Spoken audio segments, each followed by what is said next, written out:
ಈ 5ನೇ ಭಾಗ ಇದು ರುಕ್ಮಿಣಿ ರಮಣ. ಈ 5ನೇ ಭಾಗದ ಇವತ್ತಿನ ತರಗತಿ ಇದು 7ನೇ ತರಗತಿ. ಆ, ಇಲ್ಲಿವರೆಗೆ 6 ತರಗತಿಗಳಲ್ಲಿ ನಾವು ಕೃಷ್ಣನ ವಿವಾಹ ಲೀಲೆಗಳ ಚರ್ಚೆ, ಆ, ದ್ವಾರಕೆಯಲ್ಲಿ ಇವೆಲ್ಲವೂ ಆಗುವಂಥದ್ದು. ಮೊದಲಿಗೆ ಅವನು ರುಕ್ಮಿಣಿಯನ್ನ ಪತ್ನಿಯಾಗಿ ಸ್ವೀಕರಿಸಿದ. ರುಕ್ಮಿಣಿಯ ಪ್ರೇಮ ಸಂದೇಶ, ರುಕ್ಮಿಣಿಯ ಹರಣ, ಕಲ್ಯಾಣ, ಆ, ಆನಂತರ ರುಕ್ಮಿಣಿಯ ಮಗನಾದಂತಹ ಪ್ರದ್ಯುಮ್ನನ ಪ್ರಸಂಗವೂ ಕೂಡ ಅಲ್ಲಿ ಬಂತು. ಅದೆಲ್ಲವನ್ನು ಕೂಡ ನಾವು ನೋಡಿದ್ವಿ. ಅದಾದ ಮೇಲೆ ಬರುವಂತಹ ಬಹಳ ಮುಖ್ಯವಾದಂತಹ ಒಂದು ಪ್ರಸಂಗ, ಅದು ಸ್ಯಮಂತಕಮಣಿ ಪ್ರಸಂಗ. ಅದನ್ನು ನಾವು ಹಿಂದಿನ ಚರ್ಚೆಯಲ್ಲಿ ಕಂಡಿದ್ವಿ.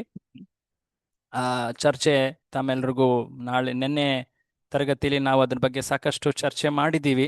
ಬಹಳ ಮುಖ್ಯವಾದಂತಹ ಪ್ರಸಂಗ ಅದು. ಅದರಲ್ಲಿ ಸಾಕಷ್ಟು ಕಲೀಲಿಕ್ಕೆ ಅಂಶಗಳಿವೆ. ಅವುಗಳನ್ನು ಒಮ್ಮೆ ಮೆಲುಕು ಹಾಕಿ ಮುಂದೆ ಹೋಗೋಣ. ಮೊದಲಿಗೆ ಮಂಗಳಾಚರಣ, ಗುರುಗಳಿಗೆ ಪ್ರಾರ್ಥನೆ ಹೇಳಿಬಿಟ್ಟು ಪ್ರಾರಂಭ ಮಾಡೋಣ. ಓಂ ಅಜ್ಞಾನ ತಿಮಿರಾಂಧಸ್ಯ ಜ್ಞಾನಾಂಜನಶಲಾಖಯ ಚಕ್ಷುರುನ್ಮೀಲಿತಂ ಯೇನ ತಸ್ಮೈ ಶ್ರೀ ಗುರವೇ ನಮಃ. ನಮಃ ಓಂ ವಿಷ್ಣುಪಾದಾಯ ಕೃಷ್ಣಪ್ರೇಷ್ಠಾಯ ಭೂತಲೆ ಶ್ರೀಮತೆ ಭಕ್ತಿವೇದಾಂತ ಸ್ವಾಮಿನ್ನಿತಿ ನಾಮಿನೆ. ನಮಸ್ತೆ ಸಾರಸ್ವತೆ ದೇವೆ ಗೌರವಾಣಿ ಪ್ರಚಾರಿಣೆ ನಿರ್ವಿಶೇಷ ಶೂನ್ಯವಾದಿ ಪಾಶ್ಚಾತ್ಯ ದೇಶತಾರಿಣೆ. ಜಯ ಶ್ರೀ ಕೃಷ್ಣ ಚೈತನ್ಯ ಪ್ರಭು ನಿತ್ಯಾನಂದ ಶ್ರೀ ಅದ್ವೈತ ಗದಾಧರ ಶ್ರೀವಾಸಾದಿ ಗೌರಭಕ್ತವೃಂದ. ಹರೇ ಕೃಷ್ಣ ಕೃಷ್ಣ ಕೃಷ್ಣ ಹರೇ ಹರೇ, ಹರೇ ರಾಮ ರಾಮ ರಾಮ ಹರೇ ಹರೇ. ಹೇ ಕೃಷ್ಣ ಕರುಣಾ ಸಿಂಧೋ ದೀನಬಂಧೋ ಜಗತ್ಪತೆ ಗೋಪೇಶ ಗೋಪಿಕಾ ಕಾಂತ ರಾಧಾ ಕಾಂತ ನಮೋಸ್ತುತೆ. ಮೂಕಂ ಕರೋತಿ ವಾಚಾಲಂ ಪಂಗುಂ ಲಂಘಯತೆ ಗಿರಿಂ ಯತ್ಕೃಪಾತಮಹಂ ವಂದೇ ಶ್ರೀಗುರುಂ ದೀನತಾರಿಣಂ. ಹರೇ ಕೃಷ್ಣ. ರುಕ್ಮಿಣಿ ರಮಣ ಈ ಸರಣಿಯಲ್ಲಿ 7ನೆಯ ತರಗತಿ ಈ ದಿನ. ಕೃಷ್ಣನ ವಿವಾಹದ ಲೀಲೆಗಳಲ್ಲಿ ಮುಂದುವರಿದ ಭಾಗವನ್ನು ಇವತ್ತು ನೋಡೋಣ. ನಿನ್ನೆ ಚರ್ಚೆಯಲ್ಲಿ ನಾವು ಆ ಸ್ಯಮಂತಕ ಮಣಿ ಪ್ರಸಂಗದ 2ನೇ ಭಾಗವನ್ನು ನೋಡಿದ್ವಿ. ತಾವೆಲ್ಲ ನೆನಪು ಮಾಡ್ಕೊಳ್ಬೋದು. ಸ್ಯಮಂತಕ ಮಣಿ ಸತ್ರಾಜಿತ ಸೂರ್ಯನಿಂದ ಪಡೆದಿದ್ದ. ಶ್ರೀಕೃಷ್ಣ ಹೇಳ್ದ, ನೀನು ದ್ವಾರಕೆಯ ಪ್ರಜೆ, ನಿನ್ನ ಮೊದಲ ಕರ್ತವ್ಯ ಈ ಮಣಿಯನ್ನ ನೀನು ರಾಜನಾದಂತಹ ಉಗ್ರಸೇನನಿಗೆ ನೀಡಬೇಕು ಅಂತ. ಲೋಭದ ಕಾರಣದಿಂದಾಗಿ ಸತ್ರಾಜಿತ ಇದನ್ನು ನಿರಾಕರಿಸಿದ. ಕೃಷ್ಣನ ಆದೇಶವನ್ನು ತಿರಸ್ಕರಿಸಿದ್ರಿಂದ, ಆ ಅಪರಾಧದ ಕಾರಣದಿಂದಾಗಿ ಆ ಶಕ್ತಿ ಅಷ್ಟೊಂದು ಪ್ರಬಲ, ಅಷ್ಟೊಂದು ಮಂಗಳಕರ, ಅಷ್ಟೊಂದು ಸಮೃದ್ಧಿಕರವಾದದ್ರೂ ಕೂಡ ಅದು ಆತನ ಅವನತಿಗೆ ಕಾರಣವಾಯಿತು. ಆ ಸತ್ರಾಜಿತನ ಸೋದರ ಪ್ರಸೇನನ ಆತನ ಹತ್ಯೆಯಾಯಿತು ಆ ಸಿಂಹನಿಂದ. ಆನಂತರ ಸಿಂಹ ಜಾಂಬವಾನ್ ಸಿಂಹವನ್ನು ಕೊಂದು ಆ ಮಣಿಯನ್ನ ತನ್ನ ಮಗುವಿಗೆ ಆಟಿಕೆಯಾಗಿ ನೀಡಿದ. ಕೃಷ್ಣನ ಮೇಲೆ ಈ ರೀತಿಯಾಗಿ ಕೆಲವರು ಆರೋಪವನ್ನು ಕೂಡ ಮಾಡ್ಲಿಕ್ಕೆ ಪ್ರಾರಂಭ ಮಾಡಿದ್ರು. ಸತ್ರಾಜಿತನ ಸಂಶಯ ಅದು ಎಲ್ಲೆಡೆ ವದಂತಿ, ಸುಳ್ಳು ವದಂತಿಯಾಗಿ ಹರಡಿತು. ಆಗ ಕೃಷ್ಣ ತಾನೇ ಆ ಮಣಿಯನ್ನ ಹುಡುಕ್ಲಿಕ್ಕೆ ಆತ ಕಾಡಿಗೆ ಹೋದಾಗ ಜಾಂಬವನನ ಜೊತೆ ಒಂದು 28 ದಿನಗಳ ಸೆಣಸಾಟ, ಅದಾದ ಮೇಲೆ ಜಾಂಬವತಿಯನ್ನ ಆತ 2ನೇ ಪತ್ನಿಯಾಗಿ ಸ್ವೀಕರಿಸ್ದ ಅಲ್ವಾ. ಅದಾದ ಮೇಲೆ ಮಣಿಯನ್ನ ತಂದು ಆತ ಸತ್ರಾಜಿತನ ಮುಂದೆ ಇಟ್ಟು ಉಗ್ರಸೇನನಿಗೂ ತೋರಿಸಿದಾಗ ಸತ್ರಾಜಿತನಿಗೆ ಬಹಳ ನಾಚಿಕೆ ಆಯಿತು. ಈ ರೀತಿ ತಪ್ಪು ನಾನು ಆರೋಪವನ್ನು ಮಾಡಿದೆ, ಇದರಿಂದ ನಾನು ಹೇಗೆ ಶುದ್ಧ ಆಗಬೇಕು? ಓಕೆ, ನನ್ನ ಮಗಳಾದಂತಹ ಸತ್ಯಭಾಮೆಯನ್ನು ನಾನು ಆತನಿಗೆ ನೀಡ್ತೀನಿ ಅಂತ ಹೇಳಿ ಆಗ ಕೃಷ್ಣ ಸತ್ಯಭಾಮೆಯನ್ನ ತನ್ನ 3ನೆಯ ಪತ್ನಿಯಾಗಿ ಸ್ವೀಕರಿಸಿದ. ರುಕ್ಮಿಣಿ, ಜಾಂಬವತಿ, ನಂತರ ಸತ್ಯಭಾಮೆ. ಅದಾದ ಮೇಲೆ ಅಫ್ಕೋರ್ಸ್ ಆ ಲೀಲೆಯಲ್ಲಿ ನಾವು ನಿನ್ನೆ ಚರ್ಚೆಯಲ್ಲಿ ನೋಡ್ತಾ ಇದ್ವಿ.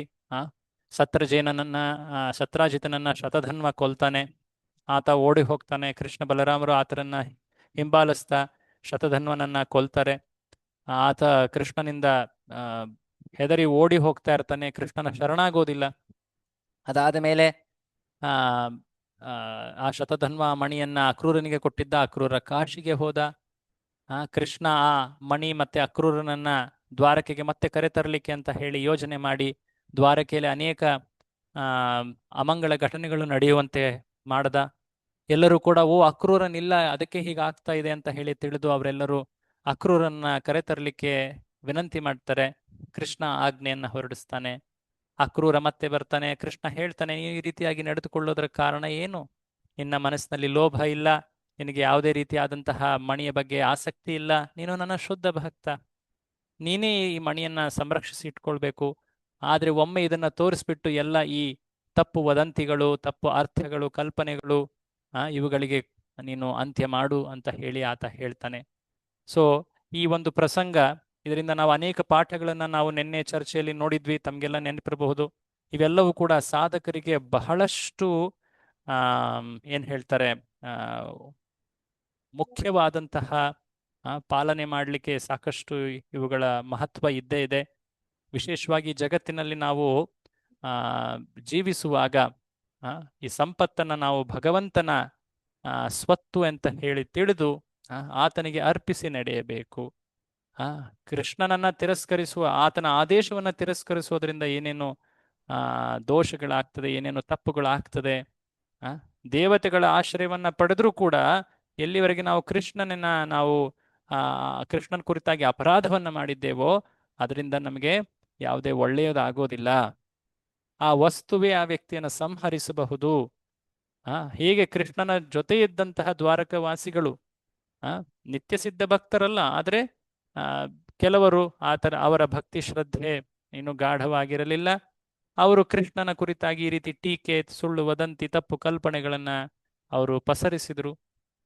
ಅಷ್ಟೇ ಅಲ್ಲದೆ ಈ ಜಗತ್ತಿನಲ್ಲಿ ದೋಷ ಹುಡುಕುವಂತಹ ಸ್ವಭಾವ ಏನಿದೆ, ಇದು ಜಗತ್ತಿನಲ್ಲಿ ಕಾಣುವಂಥದ್ದು, ಅದನ್ನ ಕೃಷ್ಣ ಈ ಲೀಲೆಯ ಮೂಲಕ ತೋರಿಸ್ತಾ, ವಿಶೇಷವಾಗಿ ಎಲ್ಲಿ ಈ ಲೋಭ ಅಥವಾ ಈ ಸಂಪತ್ತು ಎಲ್ಲಿ ಇರ್ತದೋ ಅಲ್ಲಿ ಕಲಹಗಳು ಹೆಚ್ಚಾಗ್ತದೆ.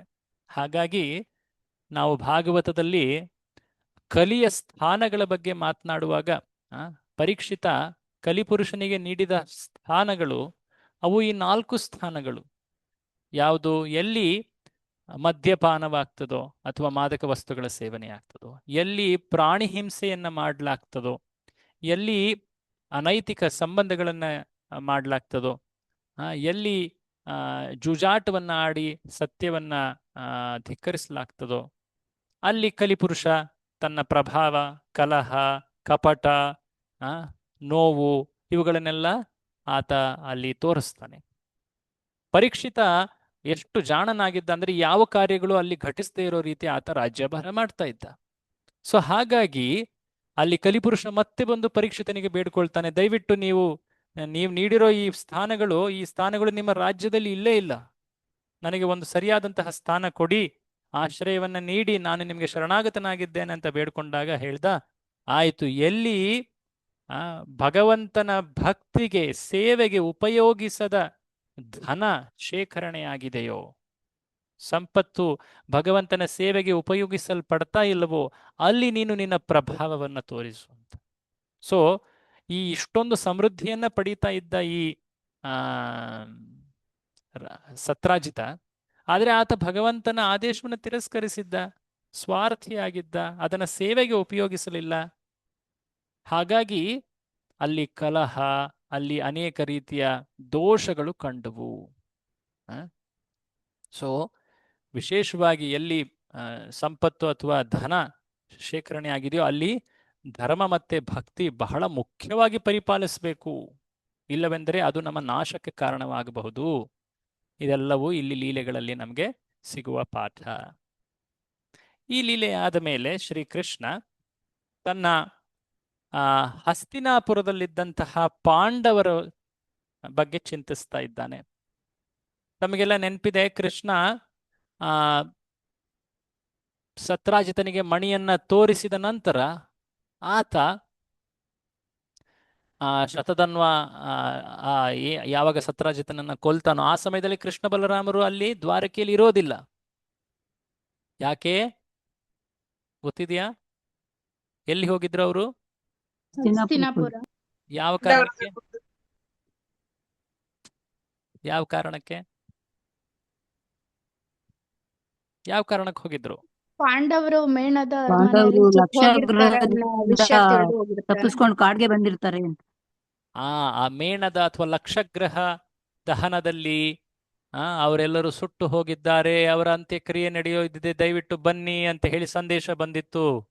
ಕೃಷ್ಣ ಬಲರಾಮರಿಗೂ ಕೃಷ್ಣನಿಗೆ ಗೊತ್ತಿತ್ತು ಪಾಂಡವರ ನಿಧನವಾಗಿಲ್ಲ, ಅವರು ಸಂರಕ್ಷಿತರಾಗಿದ್ದಾರೆ. ಆದರೂ ಕೂಡ ಆತ ಹೊರ ರೂಪದಲ್ಲಿ ಆತ ಆಯ್ತು ಬರ್ತೀವಿ ಅಂತ ಹೇಳಿ ಕೃಷ್ಣ ಬಲರಾಮರು ಇಬ್ಬರೂ ದ್ವಾರಕೆಯನ್ನು ತೊರೆದು ಹೋಗಿದ್ರು.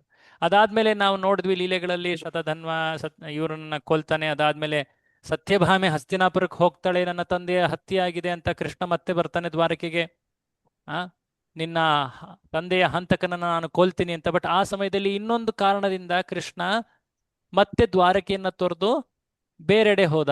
ಎಲ್ಲಿ ಹೋದ ಗೊತ್ತಾ? ಹೇಳಿದ್ದೆ ದ್ರೌಪದಿ ಸ್ವಯಂವರ. ದ್ರೌಪದಿ ಸ್ವಯಂವರ, ಕರೆಕ್ಟ್.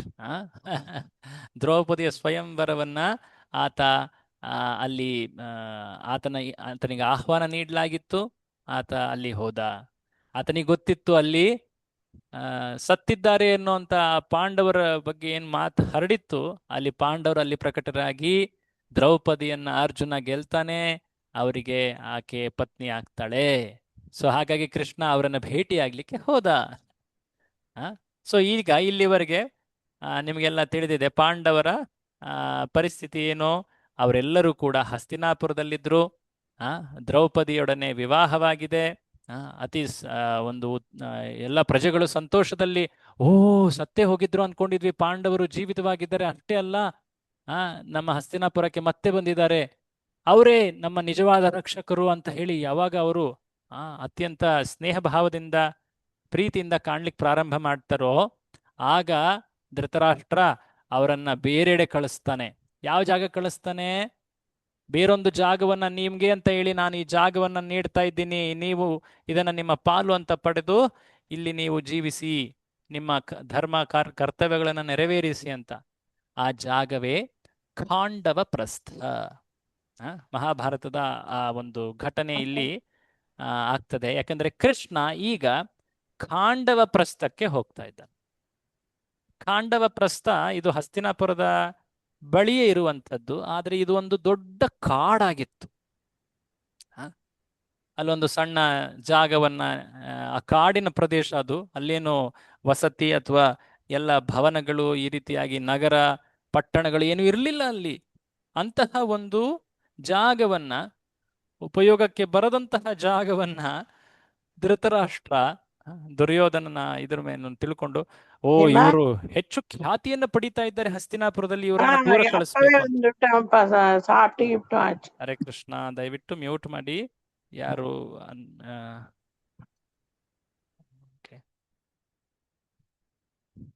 ಓಕೆ. ಸೊ ಖಾಂಡವ ಪ್ರಸ್ಥ, ಅಲ್ಲಿ ದುರ್ಯೋಧನ ಧೃತರಾಷ್ಟ್ರ ವಿಶೇಷವಾಗಿ ಪಾಂಡವರನ್ನ ಕಳಿಸಿದ್ದಾನೆ.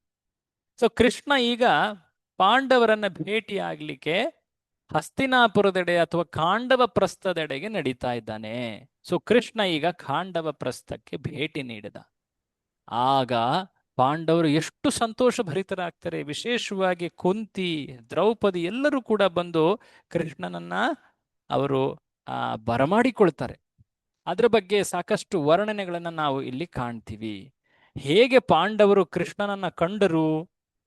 ನಾವು 5 ಜನ, ಬಟ್ ನಮ್ಮ ಆತ್ಮ ಕೃಷ್ಣ ನೀನೆ.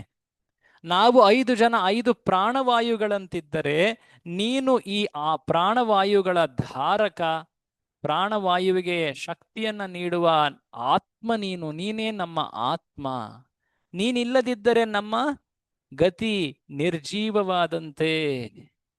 ಸೊ ಕೃಷ್ಣ ಅಲ್ಲಿ ಬರ್ತಾ ಇದ್ದ ಹಾಗೆ ಎಲ್ರು ಕೂಡ ಎಷ್ಟು ಉತ್ಸಾಹದಲ್ಲಿ ಅವನನ್ನ ಬರಮಾಡಿಕೊಳ್ತಾ ಇದ್ದಾರೆ. ಜೀವವೇ ಪ್ರಾಣವೇ ಬಂದಂತೆ. ಹೇಗೆ ಶರೀರಕ್ಕೆ ಪ್ರಾಣ ಇದ್ರೆ ಇಂದ್ರಿಯಗಳು ಎಲ್ಲ ಇವುಗಳು ಸಕ್ರಿಯವಾಗಿ ಕಾರ್ಯ ಮಾಡ್ತವಲ್ವಾ? ಅಥವಾ ಈಗ ಮಲ್ಕೊಂಡಿದ್ರೆ ಮಲಗಿ ಎದ್ದಾಗ ಎಲ್ಲರೂ ಕೂಡ ಸಕ್ರಿಯರಾಗ್ತಾರೆ, ಆಕ್ಟಿವ್ ಆಗ್ತಾರೆ. ಸೊ ಹಾಗೆ ಕೃಷ್ಣ ಬಂದ ತಕ್ಷಣ ಎಲ್ಲರೂ ಕೂಡ ಅತ್ಯಂತ ಹರ್ಷಿತರಾಗಿ ಕೃಷ್ಣನನ್ನ ಬರಮಾಡಿಕೊಳ್ಳಿಕ್ಕೆ ಮುಂದೆ ಹೋಗ್ತಾ ಇದ್ದಾರೆ. ಆ ಸಮಯದಲ್ಲಿ ಕೃಷ್ಣ ಆ ಪಾಂಡವರ ಜೊತೆ ಹೇಗೆ ವ್ಯವಹರಿಸ್ತಾ ಇದ್ದಾನೆ? ಪಾಂಡವರಲ್ಲಿ ಯುಧಿಷ್ಠಿರ ಮತ್ತೆ ಭೀಮ ಇವರು ಕೃಷ್ಣನಿಗಿಂತ ಕೆಲ ವರ್ಷ ಹಿರಿಯರು ಅವರು. ಸೊ ಹಾಗಾಗಿ ಕೃಷ್ಣ ಅವರನ್ನ ಕಂಡಾಗ ಅವರಿಗೆ ನಮಸ್ಕರಿಸ್ತಿದ್ದ, ಪಾದಗಳನ್ನ ಸ್ಪರ್ಶಿಸ್ತಾ ಇದ್ದ. ಅರ್ಜುನ ಕೃಷ್ಣನ ಸಮವಯಸ್ಕ. ಸೊ ಹಾಗಾಗಿ ಆತನನ್ನ ಅಪ್ಪಿಕೊಳ್ತಿದ್ದ ಸ್ನೇಹ ಭಾವದಲ್ಲಿ. ನಕುಲ ಮತ್ತೆ ಸಹದೇವರು ಇವರು ಕೃಷ್ಣನಿಗಿಂತ ಕಿರಿಯರು. ಅವರು ಆತನನ್ನ ಬಂದು ಆತನ ಪಾದವನ್ನ ಸ್ಪರ್ಶಿಸ್ತಾ ಇದ್ರು, ನಮಸ್ಕರಿಸ್ತಾ ಇದ್ರು, ಅವರ ಪ್ರಣಾಮಗಳನ್ನ ಆತ ಸ್ವೀಕರಿಸ್ತಾ ಇದ್ದ. ಹೇಗೆ ಯಥಾ ತಥಾ ಗೌರವವನ್ನ ಸ್ನೇಹವನ್ನ ತೋರಿಸೋದು, ಅಕ್ಕರೆಯನ್ನ ತೋರಿಸೋದು, ಅದನ್ನ ಕಾಣ್ತಾ ಇದ್ದೀವಿ. ಅಷ್ಟೇ ಅಲ್ಲದೆ ಆ ದ್ರೌಪದಿ, ಆ ದ್ರೌಪದಿಯ ಇನ್ನೊಂದು ಹೆಸರು ಕೃಷ್ಣ. ಕೃಷ್ಣ ಅನ್ನೋ ಒಂದು ಶಬ್ದ ದ್ರೌಪದಿಗೂ ಕೂಡ ಹೇಳಲಾಗತ್ತೆ. ಕೃಷ್ಣ ಅಂದ್ರೆ ದ್ವಾರಕಾಧೀಶ ಕೃಷ್ಣ ಅಥವಾ ವೃಂದಾವನ ಕೃಷ್ಣ. ಕೃಷ್ಣ ಅಂದ್ರೆ ದ್ರೌಪದಿ. ಹಾಗಾಗಿ ನಾವು ಮಹಾಮಂತ್ರ ಜಪ ಮಾಡುವಾಗ್ಲೂ ಕೂಡ ನಾವು ಏನ್ ಹೇಳ್ಬೇಕು? ಹರೇ ಕೃಷ್ಣ ಹರೇ ಕೃಷ್ಣ. ಪ್ರಭುಪಾದರು ಹೇಳಿದ್ರು ಹರೇ ಕೃಷ್ಣ ಹರೇ ಕೃಷ್ಣ ಕೃಷ್ಣ ಕೃಷ್ಣ ಹರೇ ಹರೇ. ಯಾಕಂದ್ರೆ ಕೃಷ್ಣ ಅದು ದ್ವಾರಕಾಧೀಶ ಕೃಷ್ಣ ಅಥವಾ ವೃಂದಾವನ ಕೃಷ್ಣ. ಕೃಷ್ಣ ಅಂದ್ರೆ ಅದು ದ್ರೌಪದಿಗೂ ಕೂಡ ಸಂಬೋಧನೆ ಆಗ್ತದೆ. ಸೊ ಇಲ್ಲಿ ಕೃಷ್ಣ ಅನ್ನುವ ಶಬ್ದ ದ್ರೌಪದಿಗೆ ಹೇಳಲಾಗ್ತಾ ಇತ್ತು. ಯಾಕೆಂದ್ರೆ ಆಕೆ ಕೃಷ್ಣನ ಪ್ರಿಯೆಯಾಗಿದ್ದಳು. ಆಕೆಯ ಹೆಸರು ಕೃಷ್ಣನ ಹೆಸರೇ ಆಗಿತ್ತು. ಆಕೆಯೂ ಕೂಡ ಕಡು ಬಣ್ಣದವಳಾಗಿದ್ಲು ಕೃಷ್ಣನಂತೆ. ಹಾಗಾಗಿ ಆ ಶಬ್ದ ಅವಳಿಗೂ ಹೇಳಲಾಗ್ತದೆ. ಆಕೆ ಕೃಷ್ಣನನ್ನ ಅತ್ಯಂತ ಭಕ್ತಿಪೂರ್ವಕವಾಗಿ ಅಲ್ಲಿ ಆಹ್ವಾನಿಸ್ತಾಳೆ. ಆಕೆ ಆತನನ್ನ ಹೋಗಿ ನಮಸ್ಕರಿಸ್ತಾಳೆ. ವಿಶೇಷವಾಗಿ ಆ ಸಮಯದಲ್ಲಿ ಕುಂತಿ ಮುಂದೆ ಬರ್ತಾಳೆ. ಕುಂತಿ ನಿಮಗೆಲ್ಲ ನೆನಪಿರ್ಬೋದು, ಹಿಂದೆ ಒಂದು ಐ ಥಿಂಕ್ ಅದು ಮಥುರಾ ಮೋಹನದಲ್ಲೇ ಅಲ್ವಾ, ಕೃಷ್ಣ ಹಸ್ತಿನಾಪುರಕ್ಕೆ ಕುಂತಿ ಮತ್ತೆ ಪಾಂಡವರ ಯೋಗಕ್ಷೇಮವನ್ನ ತಿಳಿದುಕೊಂಡು ಬಾ ಅಂತ ಹೇಳಿ ಒಬ್ಬರನ್ನ ಕಳುಹಿಸಿದ್ದ. ಯಾರದು? ನೆನಪು ಮಾಡ್ಕೊಳ್ಳಿ, ಯಾರದು? ಇನ್ನೊಮ್ಮೆ ಹೇಳಿ. ಪರ್ಫೆಕ್ಟ್ ಆಗಿ ಹೇಳಿದ್ರಿ, ಕರೆಕ್ಟ್. ಅಕ್ರೂರನನ್ನ ಕಳುಹಿಸಿದ್ದ. ಕೃಷ್ಣ ಗುರುಕುಲವಾಸದಿಂದ ಮತ್ತೆ ಬರ್ತಾನಲ್ವಾ, ಅದಾದ ಮೇಲೆ ಕೃಷ್ಣ ಅಕ್ರೂರನ್ಗೆ ಹೇಳಿದ್ದ ದಯವಿಟ್ಟು ಹಸ್ತಿನಾಪುರಕ್ಕೆ ಹೋಗುವಂತ. ಹಸ್ತಿನಾಪುರದಲ್ಲಿ ಕೆಲ ತಿಂಗಳುಗಳ ಕಾಲ ಅಕ್ರೂರ ಇದ್ದ. ಆತ ಕುಂತಿಯೊಡನೆ ಮಾತನಾಡ್ದ. ವಿದುರ, ಕುಂತಿ, ಕೃಷ್ಣ ಹೇಳಿದಂತಹ ಸಂದೇಶಗಳನ್ನ ಆತ ಅವಳಿಗೆ ಹೇಳ್ದ. ಆಕೆ ಕೇಳಿದ್ಲು, ಕೃಷ್ಣ ನಮ್ಮನ್ನ ನೆನೆಸ್ತಾನ? ನನ್ನ ಅಣ್ಣನ ಮಗ ಆತ. ಭಗವಂತ ಶ್ರೀಕೃಷ್ಣ ಅದ್ಭುತ ಕರ್ಮಗಳನ್ನ ಮಾಡುವವನು. ಆ ಕಂಸ ಕಾಲಯವನ ಅನೇಕರನ್ನ ಕೊಂದಿದ್ದಾನೆ. ನನ್ನ ಈ ದುರ್ದಶೆಯನ್ನ ಆತ ನೆನೆಸ್ತಾನ, ಗಮನಿಸ್ತಾನ? ಆತನಿಗೆ ಸ್ಮರಣೆ ಇದೆಯಾ ನನ್ನ ಕಷ್ಟಗಳಿದ್ರ ಬಗ್ಗೆ? ಹಾಗಾಗಿ ಎಲ್ಲ ಕೇಳಿದ್ಲ ಆಕೆ. ಈಗ ಆಕೆ ಹೇಳ್ತಾ ಇದ್ದಾಳೆ ನೋಡಿ, ಬಹಳ ಮುಖ್ಯವಾದಂತಹ ಮಾತುಗಳಿಲ್ಲಿ. ಓದ್ತೀರಾ ದಯವಿಟ್ಟು? ನಮ್ಮ ಕಲ್ಯಾಣವು, ಇದು ಓದ್ಬೇಕು. ಯಾರಾದ್ರೂ ಓದ್ತೀರಾ? ನಮ್ಮ ಕಲ್ಯಾಣವು, ಓದ್ಲಾ ಪ್ರಭು? ಓದಿ. ಎಸ್. ನಮ್ಮ ಕಲ್ಯಾಣವು ನಿನ್ನ ಸ್ಮರಣೆ ಮತ್ತು ರಕ್ಷಣೆಯಿಂದಲೇ ಸಾಧ್ಯವಾದೀತು. ನನ್ನ ಸಹೋದರನನ್ನು ನಮ್ಮನ್ನು ಭೇಟಿಯಾಗಲು ಕಳುಹಿಸಿದಾಗ ನಮ್ಮ ರಕ್ಷಣೆ ಖಚಿತವಾಯಿತು. ಕೃಷ್ಣ, ನಮ್ಮನ್ನ ನೀನು ಎಷ್ಟು ಕಾಳಜಿಯಿಂದ ಕಂಡೆ. ನಮ್ಮ ಕ್ಷೇಮ ವಿಚಾರಕ್ಕೆ ಅಂತ ಹೇಳಿ ನೀನು ಕಳುಹಿಸಿದ್ದೆ ಆ ಅಕ್ರೂರನನ್ನ. ಆಗ ನಮ್ಗೆ ಸ್ಪಷ್ಟ ಆಯ್ತು, ಕೃಷ್ಣನ ನಮ್ಮ ಬಗ್ಗೆ ಚಿಂತಿಸ್ತಾ ಇದ್ದಾನೆ ಅಂದ್ರೆ ನಮಗೆ ಯಾವುದೇ ರೀತಿಯ ಅಪಾಯ ಆಗ್ಲಿಕ್ಕೆ ಸಾಧ್ಯವಿಲ್ಲ. ನಮ್ಮ ಕಲ್ಯಾಣ ನಮ್ಮ ಕೃಷ್ಣನ ಸ್ಮರಣೆಯಿಂದ ಆಗ್ತಾ ಇದೆ. ನೋಡಿ, ಯಾವಾಗ ನಾವು ಭಕ್ತಿ ಮಾಡ್ತೀವೋ, ಭಕ್ತಿ ಪಾಲಿಸ್ತೀವೋ, ಆಗ ಭಗವಂತ ನಮ್ಮನ್ನ ನೆನೀತಾನೆ. ಸಾಮಾನ್ಯವಾಗಿ ನಾವು ನಮ್ಮ ರಕ್ಷಣೆಯನ್ನ ನಾವು ಮಾಡಿಕೊಳ್ಳೋದ್ರಲ್ಲಿ ಎಷ್ಟೊಂದು ಶ್ರಮವನ್ನ ಪಡ್ತೀವಲ್ವಾ.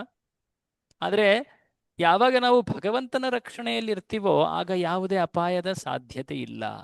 ಅದು ಹೇಗ್ ಸಾಧ್ಯ? ಯಾವೊಬ್ಬ ವ್ಯಕ್ತಿ ಭಕ್ತಿಯನ್ನು ಪಾಲಿಸ್ತಾನೋ ಆತ ಭಗವಂತನಿಂದ ರಕ್ಷಿತನಾಗ್ತಾನೆ. ಕೃಷ್ಣ ಭಗವದ್ಗೀತೆಯಲ್ಲೂ ಇದೇ ಮಾತು ಹೇಳಿದ್ದಾನೆ, ನಮೇ ಭಕ್ತ ಪ್ರಣಶ್ಯತಿ ಕೌಂತೇಯ ಪ್ರತಿಜಾನೀಹಿ ನಮೇ ಭಕ್ತ ಪ್ರಣಶ್ಯತಿ. ಅರ್ಜುನ, ಎಲ್ಲ ಜಗತ್ತಿಗೆ ಇದನ್ನ ಘೋಷಣೆ ಮಾಡು, ನನ್ನ ಭಕ್ತ ಎಂದೂ ನಾಶವಾಗೋದಿಲ್ಲ. ಆತನಿಗೆ ಎಂದೂ ಕೂಡ ಅಪಖ್ಯಾತಿ, ಅಷ್ಟೇ ಅಲ್ಲದೆ ಯಾವುದೇ ರೀತಿಯ ಅಮಂಗಳಗಳು ಆತನ ಜೀವನದಲ್ಲಿ ಘಟಿಸೋದಿಲ್ಲ. ಸೊ ಹೀಗಾಗಿ ಕುಂತಿ ಹೇಳ್ತಾ ಇದ್ದಾಳೆ, ನೀನು ನಮ್ಮನ್ನ ಸ್ಮರಣೆ ಮಾಡಿದೆಯಲ್ಲ, ಅವಾಗ್ಲೇ ನನಗೆ ಖಚಿತವಾಯಿತು ನಮ್ಮ ಕಲ್ಯಾಣ, ನಮ್ಮ ರಕ್ಷಣೆ ನಡೀತಾ ಇದೆ ಅಂತ ಹೇಳಿ. ಆ ನೀನು ಎಷ್ಟು ಉದಾರ ಭಾವದವನು. ಆ ನೀನು ಇವರು ನಮ್ಮವರು, ಇವರು ನಮ್ಮವರಲ್ಲ, ಈ ರೀತಿಯ ಭಾವದಲ್ಲಿ ಎಂದೂ ಕೂಡ ಕಾಣೋದೇ ಇಲ್ಲ. ನೀನು ಎಲ್ಲರನ್ನೂ ಕೂಡ ಯಾರೊಬ್ಬರು ನಿನ್ನ ಸ್ಮರಣೆ ಅಥವಾ ನಿನ್ನ ಕುರಿತಾಗಿ ಚಿಂತಿಸ್ತಾರೋ ಅವರೆಲ್ಲರನ್ನೂ ಕೂಡ ನೀನು ಎಷ್ಟು ರಕ್ಷಿಸ್ತೀಯ. ನೀನು ಉದಾರ ಭಾವದವನು. ಹೀಗೆ ಹೇಳ್ತಾ ಇದ್ದಾಳೆ. ಯಾರು ಹೇಳ್ತಾ ಇದ್ದಾರೆ ಇದನ್ನ? ಯಾರು ಹೇಳ್ತಾ ಇದ್ದಾರೆ? ಕುಂತಿ ಹೇಳ್ತಾ ಇದ್ದಾಳೆ. ಸೊ ಹೀಗೆ ಕುಂತಿ ಹೇಳಿದ್ರು. ನಂತರ ಯುಧಿಷ್ಠಿರ ಮಾತನಾಡ್ತಾನೆ, ರಾಜ ಯುಧಿಷ್ಠಿರ. ಅವನು ಹೇಳ್ತಾನೆ ನೋಡಿ, ಓದಿ ಮುಂದೆ, ಇನ್ನೊಬ್ರು ಓದ್ತೀರಾ? ಓದಿ. ರಾಜ ಯುಧಿಷ್ಠಿರ ಮತ್ತು ಭೀಮನ ಪಾದಗಳಿಗೆ ನಮಸ್ಕರಿಸಿ ಅಲ್ಲ ಅಲ್ಲ ಅಲ್ಲ ಅದಲ್ಲ ನೋಡಿ, ಕೆಳಗಡೆ ರಾಜ ಯುಧಿಷ್ಠಿರನು ಹೇಳಿದನು. ರಾಜ ಯುಧಿಷ್ಠಿರನು ಹರೇ ಕೃಷ್ಣ ಪ್ರಭುಜಿ. ಹರೇ ಕೃಷ್ಣ. ರಾಜ ಯುಧಿಷ್ಠಿರನು ಹೇಳಿದನು, ನಾವು ಮೂರ್ಖರು ಯಾವ ಪುಣ್ಯವನ್ನು ಮಾಡಿದ್ದೇವೆ ಎಂಬುದು ನಮಗೆ ತಿಳಿದಿಲ್ಲ. ನಿನ್ನನ್ನು ನೋಡುವ ಭಾಗ್ಯ ನಮಗೆ ದೊರೆತಿದೆ. ಮಹಾಯೋಗಿಗಳಿಗೂ ನಿನ್ನ ದರ್ಶನವು ಅಪರೂಪ. ಸೊ ಏನ್ ಹೇಳ್ತಾ ಇದ್ದಾನೆ ಯುಧಿಷ್ಠಿರರು? ನಾವು ಮೂರ್ಖರು, ನಾವ್ಯಾವ ಪುಣ್ಯ ಪಡೆದಿದ್ದೀವಿ ನಿನ್ನನ್ನು ನೋಡ್ಲಿಕ್ಕೆ ಭಗವಂತ? ಇದು ನಿನ್ನ ಕೃಪೆ. ನಿನ್ನ ನೋಡುವಂತಹ ಈ ದರ್ಶನದ ಭಾಗ್ಯ ಏನಿದೆ, ಇದು ನಿನ್ನ ಕೃಪೆ. ಇದು ಅಂತ ಮಹಾನ್ ತಪಸ್ವಿ ಯೋಗಿಗಳಿಗೂ ಕೂಡ ನೀನು ಕಾಣೋದಿಲ್ಲ. ಜನ್ಮ ಜನ್ಮಗಳವರೆಗೆ ಅವರು ಸಾಧನೆಯನ್ನ ಮಾಡಿದ್ರು ಕೂಡ ನಿನ್ನ ದರ್ಶನದ ಭಾಗ್ಯ ಸಿಗೋದಿಲ್ಲ. ನಾವು ಎಂತಹ ಭಾಗ್ಯವಂತರು. ಹೀಗೆಲ್ಲ ಆಕೆ ಯುಧಿಷ್ಠಿರ ಹೇಳ್ತಾ ಇದ್ದಾನೆ, ಕುಂತಿ ಹೇಳ್ತಾ ಇದ್ದಾಳೆ, ಅದಾದ ಮೇಲೆ ದ್ರೌಪದಿ ಕೂಡ ಹೇಳ್ತಾಳೆ. ಸೊ ಹೀಗೆ ಕೃಷ್ಣನನ್ನ ಅವರು ಬರಮಾಡ್ಕೊಂಡಿದ್ದಾರೆ, ಅತ್ಯಂತ ಅಕ್ಕರೆ ಪ್ರೀತಿಯಿಂದ ಕಾಣ್ತಾ ಇದ್ದಾರೆ. ಕೃಷ್ಣ ದಯವಿಟ್ಟು ಇಲ್ಲಿ ಸ್ವಲ್ಪ ದಿನ ಇರು ಅಂತ ಹೇಳಿ ಬೇಡ್ಕೊಳ್ತಾರೆ. ಸೊ ಅಲ್ಲಿ ಕೃಷ್ಣ ಮಳೆಗಾಲದ ಸಮಯ ಆಗಿದ್ದರಿಂದ ಅಲ್ಲಿ ಕೆಲ ಕಾಲ ಅಲ್ಲಿ ಉಳಿದ. ಅದಾದ ಮೇಲೆ ಕೃಷ್ಣ ನನ್ನ ಭಕ್ತರಿಗೆ ಅಂತ ಹೇಳಿ ಧೃತರಾಷ್ಟ್ರ ಈ ಒಂದು ಅನುಪಯುಕ್ತ ಜಾಗವನ್ನ ನೀಡಿದ್ದಾನೆ. ಇಲ್ಲೊಂದು ದೊಡ್ಡವಾದಂತಹ ಕಾಡು, ಆ ಕಾಡನ್ನು ಏನು ಮಾಡ್ಲಿಕ್ಕೆ ಆಗೋದಿಲ್ಲ. ಆದರೆ ಈ ಕಾಡನ್ನ ನಾನು ನನ್ನ ಭಕ್ತರಿಗೆ ಉಪಯುಕ್ತ ಹೇಗೆ ಮಾಡ್ಲಿ? ಕೃಷ್ಣ ಮತ್ತೆ ಅರ್ಜುನ ಇಬ್ರು ರಥದಲ್ಲಿ ಹೋಗ್ತಾ ಇದ್ದಾರೆ. ಹೋಗ್ಬೇಕಾದ್ರೆ ಅಲ್ಲಿ ಒಂದು ಜಾಗದಲ್ಲಿ ಕೃಷ್ಣ ಅಲ್ಲಿ ಈ ಯಾರದು ಅಗ್ನಿದೇವ ಅಲ್ಲಿ ಬರ್ತಾನೆ. ಅಗ್ನಿದೇವ ದೇವತೆ ಬಂದು ಬೇಡ್ಕೊಳ್ತಾನೆ, ನನಗೆ ತುಂಬಾ ಅಜೀರ್ಣವಾದಂತಿದೆ, ನಾನು ಈ ಖಾಂಡವ ಪ್ರಸ್ಥದ ವನಮೂಲಿಕೆಗಳನ್ನ ಸೇವಿಸಬೇಕು. ನನಗೆ ನೀವು ಈ ಖಾಂಡವ ಪ್ರಸ್ಥವನ್ನ ದಹಿಸುವ ಅಪ್ಪಣೆಯನ್ನ ನೀಡಿ. ಈ ಖಾಂಡವ ಪ್ರಸ್ಥದ ಈ ಖಾಂಡವ ಅರಣ್ಯ ಏನಿದೆ, ಇದು ಇಂದ್ರನಿಂದ ಸಂರಕ್ಷಿತವಾಗಿದೆ. ಹಾಗಾಗಿ ನಾನು ಇದನ್ನು ದಹಿಸಲಿಕ್ಕೆ, ಸುಡಲಿಕ್ಕೆ ಹೋದ್ರೆ ಇಂದ್ರ ಅಲ್ಲಿ ಮಳೆ ಬರೆಸಿ ನನ್ನ ಕಾರ್ಯಕ್ಕೆ ಅಡ್ಡಿ ಮಾಡ್ತಾ ಇದ್ದಾನೆ. ಕೃಷ್ಣ ಅರ್ಜುನರೇ, ದಯವಿಟ್ಟು ನೀವು ನನಗೆ ರಕ್ಷಿಸ್ತೀರಾ? ನನಗೆ ಈ ಖಾಂಡವನ್ನ ಸೇವಿಸ್ಲಿಕ್ಕೆ ನೀವು ನನಗೆ ಅನುವು ಮಾಡಿಕೊಡಿ. ಅರ್ಜುನ ಹೇಳ್ತಾನೆ ಆಯ್ತು ಅಂತ ಹೇಳಿ, ಯಾಕಂದ್ರೆ ಅವನು ಆಶ್ರಯ ಬೇಡಿ ಬಂದಿದ್ದ ಕೃಷ್ಣನಿಗೆ, ಅರ್ಜುನನಿಗೆ. ಅರ್ಜುನ ಹೇಳ್ದ ಆಯ್ತು ಅಂತ. ಸೊ ಅರ್ಜುನ ಅಲ್ಲಿ ತನ್ನ ಅದ್ಭುತ ಪರಾಕ್ರಮವನ್ನ ತೋರಿಸ್ತಾ ಇಂದ್ರನ ಯಾವುದೇ ಒಂದು ಪ್ರಯತ್ನವನ್ನ ವಿಫಲ ಮಾಡದ. ಆ ಕಾರಣದಿಂದ ಅಗ್ನಿದೇವ ಅಲ್ಲಿ ಕಾಡನ್ನ ಸೇವಿಸಿದ. ಅಗ್ನಿದೇವ ಸಂತೋಷಗೊಂಡು ಅರ್ಜುನನಿಗೆ ಅನೇಕ ಉಡುಗೊರೆಗಳನ್ನು ನೀಡ್ತಾನೆ. ಒಂದು ಬಿಲ್ಲು, ಗಾಂಡೀವ, ಬಿಳಿ ಕುದುರೆಗಳು. ಅದನ್ನೇ ಅರ್ಜುನ ಕುರುಕ್ಷೇತ್ರದಲ್ಲೂ ಉಪಯೋಗಿಸೋದು. ಮಹತಿ ಸ್ಯಂದನೇ ಸ್ಥಿತೌ, ಅದ್ಭುತವಾದಂತಹ ರಥ, ಬಾಣಗಳನ್ನು ಇಡುವಂತಹ ಕರ್ಕಸ, ಕವಚ, ಇವೆಲ್ಲವನ್ನು ಕೂಡ ಅಗ್ನಿದೇವ ನೀಡಿದ್ದ ಅರ್ಜುನ ಧರಿಸಿರುವಂಥದ್ದು. ಕೃಷ್ಣ ಈ ರೀತಿಯಾಗಿ ಅರ್ಜುನನಿಗೆ ದಿವ್ಯವಾದಂತಹ ಸಂಪನ್ಮೂಲಗಳನ್ನ ಪ್ರದಾನ ಮಾಡ್ತಾ ಇದ್ದಾನೆ. ಕೃಷ್ಣನೇ ಕರ್ಕೊಂಡು ಹೋಗಿದ್ದ ಅಲ್ವಾ, ಆತನಿಗೆ ಗೊತ್ತಿತ್ತು. ಇದಾದ ಮೇಲೆ ಅರ್ಜುನನ ಆ ಖಾಂಡವ ಪ್ರಸ್ಥದ ದಹನವಾದ ಮೇಲೆ ಆ ಖಾಂಡವ ಪ್ರಸ್ಥದಲ್ಲಿ ಒಬ್ಬ ರಾಕ್ಷಸ ಇದ್ದ. ಕೇಳಿದರ ಹೆಸರು? ಇದೆಲ್ಲ ಮಹಾಭಾರತದ ಸ್ವಲ್ಪ ಕಥೆ, ಯಾಕಂದ್ರೆ ಇದು ಮುಖ್ಯ ಆಗ್ತದೆ ಇಲ್ಲಿ, ಅದಕ್ಕೆ ಹೇಳ್ತಾ ಇದ್ದೀವಿ. ಯಾರು ಒಬ್ಬ ಅಸುರ ಬಂದ ಅಲ್ಲಿ ಒಳಗಿಂದ, ಆತನ ಹೆಸರು ಮಾಯಾ. ಆ ರಾಕ್ಷಸ ಬರ್ತಾನೆ. ಆಗ ಅರ್ಜುನ ಆತ ಮೊರೆ ಇಡ್ತಾ ಬರ್ತಾನೆ, ಆಯ್ತು ನಿನಗೆ ನಾನು ಅಭಯವನ್ನ ನೀಡ್ತೀನಿ ಅಂದಾಗ ಆ ಮಾಯ ಅಸುರ ದೈತ್ಯ ಆತ, ನಾನು ನಿಮಗೆ ಏನಾದ್ರೂ ಒಂದು ಸೇವೆ ಮಾಡ್ಲಿಕ್ಕೆ ನೀವು ನನಗೆ ಅವಕಾಶವನ್ನ ನೀಡಿ ಅಂದಾಗ ಕೃಷ್ಣ ಹೇಳ್ದ, ನನ್ನ ಮಿತ್ರನಿಗೆ ಒಂದು ಅದ್ಭುತವಾದಂತಹ ಒಂದು ಭವನವನ್ನ, ಸಭೆಯನ್ನ, ಒಂದು ಅರಮನೆಯನ್ನ ನಿರ್ಮಿಸು ಅಂತ. ಸೊ ಮಾಯ ಅವ ಅದ್ಭುತ ಶಿಲ್ಪಕಾರ, ಆರ್ಕಿಟೆಕ್ಟ್. ಸೊ ಆತ ವಿಶ್ವಕರ್ಮ, ಮತ್ತೆ ವಿಶ್ವಕರ್ಮನೂ ಇದ್ದಾನೆ. ವಿಶೇಷವಾಗಿ ಮಾಯ ಅವನೊಂದು ಸಭೆಯನ್ನ ಅಲ್ಲಿ ನಿರ್ಮಾಣ ಮಾಡ್ತಾನೆ, ಮಾಯಾ ಸಭೆ ಅಂತ ಭವನ. ಆ ಭವನದೊಳಗೆ ಆಕ್ಚುಲಿ ಆ ರಾಜಸೂಯದ ಸಮಯದಲ್ಲಿ ಅದಾದ ಮೇಲೆ ದುರ್ಯೋಧನನು ಕೂಡ ಅಲ್ಲಿ ಬಂದು, ಓ ನೀರಿದೆ ಅಂತ ಹೇಳಿ ಆತ ಮೆಲ್ಲಕ್ಕೆ ನಡಿಲಿಕ್ಕೆ ಹೋದ. ಅದಾದ್ಮೇಲೆ ಅಲ್ಲಿ ನೀರಿಲ್ಲ ಅಂತ ಹೇಳಿ ನಡಿಲಿಕ್ಕೆ ಹೋದ, ನೀರಲ್ಲಿ ಬಿದ್ದುಬಿಟ್ಟ. ಆ ಘಟನೆ ಆಗೋದು ಆ ಮಾಯಸಭೆಯಲ್ಲಿ. ಯಾಕಂದ್ರೆ ಆ ಮಾಯಸಭೆ ಒಂದು ರೀತಿ ಅತ್ಯಂತ ಭ್ರಮೆ ನೀಡುವಂಥದ್ದಾಗಿತ್ತು. ಏನಿದೆ ಎಲ್ಲಿ ಅನ್ನೋದು ಗೊತ್ತಾಗ್ತಾ ಇರಲಿಲ್ಲ, ಎಲ್ಲವೂ ಕೂಡ ಹೊಳಿತಾ ಇತ್ತು ಗಾಜಿನಂತೆ. ಸೊ ಅದು ಆಗುವ ಸಭೆ ಏನಿದೆ, ಆ ಭವನ ಏನಿದೆ, ಅದು ಮಾಯಾ ಸಭಾ. ಅದನ್ನ ಕೃಷ್ಣ ಪಾಂಡವರಿಗೆ ಅಂತ ನಿರ್ಮಿಸಿದ. ಅಷ್ಟೇ ಅಲ್ಲದೆ ವಿಶ್ವಕರ್ಮನನ್ನ ಕರೆದು ಕೃಷ್ಣ ಆ ಖಾಂಡವ, ಕಾಡು ಭೂಮಿ ಆಗಿದ್ದಂಥದ್ದು, ಅನುಪಯುಕ್ತವಾದಂತಹ ಜಾಗವನ್ನು ಒಂದು ಸುಂದರವಾದ ನಗರವನ್ನ ತಯಾರಿ ಮಾಡಿಸಿ ಕೊಡ್ತಾನೆ. ನನ್ನ ಭಕ್ತರು ಅವರ ಯೋಗಕ್ಷೇಮ, ಸಂಪತ್ತು, ಅವರ ಸಮೃದ್ಧಿ ಆಗಲಿ. ನೋಡಿ ಕೃಷ್ಣ ಎಷ್ಟು ತನ್ನ ಭಕ್ತರ ಬಗ್ಗೆ ಚಿಂತಿಸ್ತಾ ಇದ್ದಾನೆ. ಅವರಿಗೆ ಎಷ್ಟೊಂದು ಅನ್ಯಾಯವಾಗ್ತಾ ಇದೆ. ಬರಡು ನೆಲವನ್ನ ಕೊಟ್ಟುಬಿಟ್ಟಿದ್ದಾನೆ ಧೃತರಾಷ್ಟ್ರ, ಆದ್ರೆ ಇದನ್ನ ನಾನು ಸುಂದರವಾಗಿ ಉಪಯುಕ್ತ ಮಾಡ್ತೀನಿ ಅಂತ ಹೇಳಿ ಅಲ್ಲಿ ಇಂದ್ರಪ್ರಸ್ಥ ಅನ್ನೋ ಒಂದು ಅದ್ಭುತ ನಗರಿ ಅದನ್ನ ತಯಾರು ಮಾಡ್ತಾನೆ ವಿಶ್ವಕರ್ಮ. ಎಷ್ಟು ಸುಂದರವಾಗಿತ್ತು ಅಂದ್ರೆ ಜನ ಹಸ್ತಿನಾಪುರದಿಂದನೂ ಕೂಡ ಇಂದ್ರಪ್ರಸ್ಥಕ್ಕೆ ವರ್ಗಾವಣೆ ಆಗ್ತಾ ಇದ್ರು. ಹಸ್ತಿನಾಪುರ ಬೇಡ, ಇಲ್ಲಿ ಪಾಂಡವರಿದ್ದಾರೆ, ಇಷ್ಟು ಸುಂದರವಾದ ನಗರವಿದೆ, ನಾವೆಲ್ಲರೂ ಕೂಡ ಅಲ್ಲೇ ಹೋಗೋಣ ಬನ್ನಿ ಅಂತ ಹೇಳಿ ಜನ ಇಂದ್ರಪ್ರಸ್ಥಕ್ಕೆ ಹೋಗೋಕೆ ತಯಾರು ಮಾಡಿಬಿಟ್ರು. ಸೊ ಇಂದ್ರಪ್ರಸ್ಥ ಬಹಳ ಸಮೃದ್ಧಿಯಲ್ಲಿ ಮುಂದೆ ಬೆಳೀತಾ ಇತ್ತು. ಸೊ ಆ ಕಡೆ ಹಸ್ತಿನಾಪುರದಲ್ಲಿ ಕುರುವಂಶದ ಮುಖ್ಯಸ್ಥರಾದಂತಹ ಭೀಷ್ಮ, ದ್ರೋಣ, ಧೃತರಾಷ್ಟ್ರ, ವಿಶೇಷವಾಗಿ ದುರ್ಯೋಧನ ಅವರೆಲ್ಲ ಇದ್ದಾರೆ. ಅವರೆಲ್ಲರೂ ಅಸೂಯೆ ಪಡ್ತಾ ಇದ್ದಾರೆ. ಯಾಕಂದ್ರೆ ಇಂದ್ರಪ್ರಸ್ಥ, ಯಾಕಂದ್ರೆ ಅದೆಲ್ಲವೂ ಕೂಡ ಹೇಗ್ ಸಾಧ್ಯ ಆಯ್ತು? ಇದೆಲ್ಲ ಹೇಗ್ ಸಾಧ್ಯ ಆಯ್ತು? ಕೃಷ್ಣನ ಕೃಪೆಯಿಂದ. ಕೃಷ್ಣನ ಕೃಪೆಯಿಂದ. ನೋಡಿ, ಸೊ ಮಹಾಭಾರತದಲ್ಲಿ ನಾವು ಪಾಂಡವರ ಸಮೃದ್ಧಿ, ಪಾಂಡವರ ಗೆಲುವು ಏನೆಲ್ಲ ಮುಂದೆ ಕಾಣ್ತೀವೋ ಅದೆಲ್ಲದರ ಹಿಂದೆ ಯಾರು ಸೂತ್ರಧಾರ, ಯಾರು ಕಾರಣ? ಕೃಷ್ಣನೇ ಕಾರಣ. ಸೊ ಇದಾದ ಮೇಲೆ ಕೃಷ್ಣ ಇದೆಲ್ಲವನ್ನ ನಿರ್ಮಾಣ ಮಾಡಿ ನೀಡಾದ್ಮೇಲೆ ಆತ ತನ್ನ ಭಕ್ತನಾದ ಅರ್ಜುನನ ಜೊತೆ ಒಂದು ಕಾಡಿನ ಪ್ರದೇಶದಲ್ಲಿ ವಿಹಾರ ಮಾಡ್ತಾ ಇದ್ದಾನೆ. ಬೇಟೆಗೆ ಅಂತ ಹೇಳಿ ಹೋಗಿದ್ರು, ಕ್ರೂರ ಪ್ರಾಣಿಗಳನ್ನ ಬೇಟೆ ಮಾಡಿ, ಅದಾದ್ಮೇಲೆ ಆ ಕ್ರೂರ ಪ್ರಾಣಿಗಳನ್ನ ಯಜ್ಞಕ್ಕೆ ಅಂತ ಹೇಳಿ ಅವರ ಮೃತ ಶರೀರವನ್ನ ನೀಡಿ ಅವುಗಳನ್ನ ಮತ್ತೆ ಪುನರ್ಜೀವಿತ ಉದ್ಧಾರ ಮಾಡುವಂತಹ ಒಂದು ಯೋಜನೆ ಇರ್ತದೆ ಯೂಶಲಿ. ಸೊ ಕ್ರೂರ ಪ್ರಾಣಿಗಳು, ಹಿಂಸೆ ಮಾಡ್ತಾ ಇರುವಂತಹ ಪ್ರಾಣಿಗಳನ್ನ ರಾಜರು ಹೋಗಿ ಬೇಟೆಯಾಡಿ ಕೊಲ್ತಾ ಇದ್ರು ಪ್ರಜೆಗಳ ರಕ್ಷಣೆಗೋಸ್ಕರ. ಸೊ ಹೀಗೆ ಅರ್ಜುನ ಮತ್ತೆ ಕೃಷ್ಣ ಅವರು ರಥದಲ್ಲಿ ಒಂದು ಕಾಡಿನ ಪ್ರದೇಶದಲ್ಲಿ ಹೋಗಿದ್ದಾರೆ. ಆ ಕಾಡಿನ ಪ್ರದೇಶ ಅದು ಹತ್ರ ಅವ್ರಿಗೆ ತುಂಬಾ ಬಾಯಾರಿಕೆ ಆಗ್ತಾ ಇದೆ. ಕೃಷ್ಣ ಮತ್ತೆ ಅರ್ಜುನರು ಅಲ್ಲಿ ಹತ್ತಿರದಲ್ಲಿ ಹರಿತಾ ಇದ್ದಂತಹ ಯಮುನಾ ನದಿಯ ಬಳಿ ಬಂದ್ರು. ಅಲ್ಲಿ ಕೃಷ್ಣ ಆತ ಯಮುನಾ ನದಿಯ ಸ್ವಚ್ಛ ನೀರನ್ನ ಆತ ಸೇವಿಸ್ತಾ ಇದ್ದ. ಕೃಷ್ಣ ಮತ್ತೆ ಅರ್ಜುನರು. ಕೃಷ್ಣ ನೋಡ್ತಾನೆ, ಅಲ್ಲೊಬ್ಳು ಯುವತಿ ಇದ್ದಾಳಲ್ಲ, ಯಾರವಳು ಗೊತ್ತು?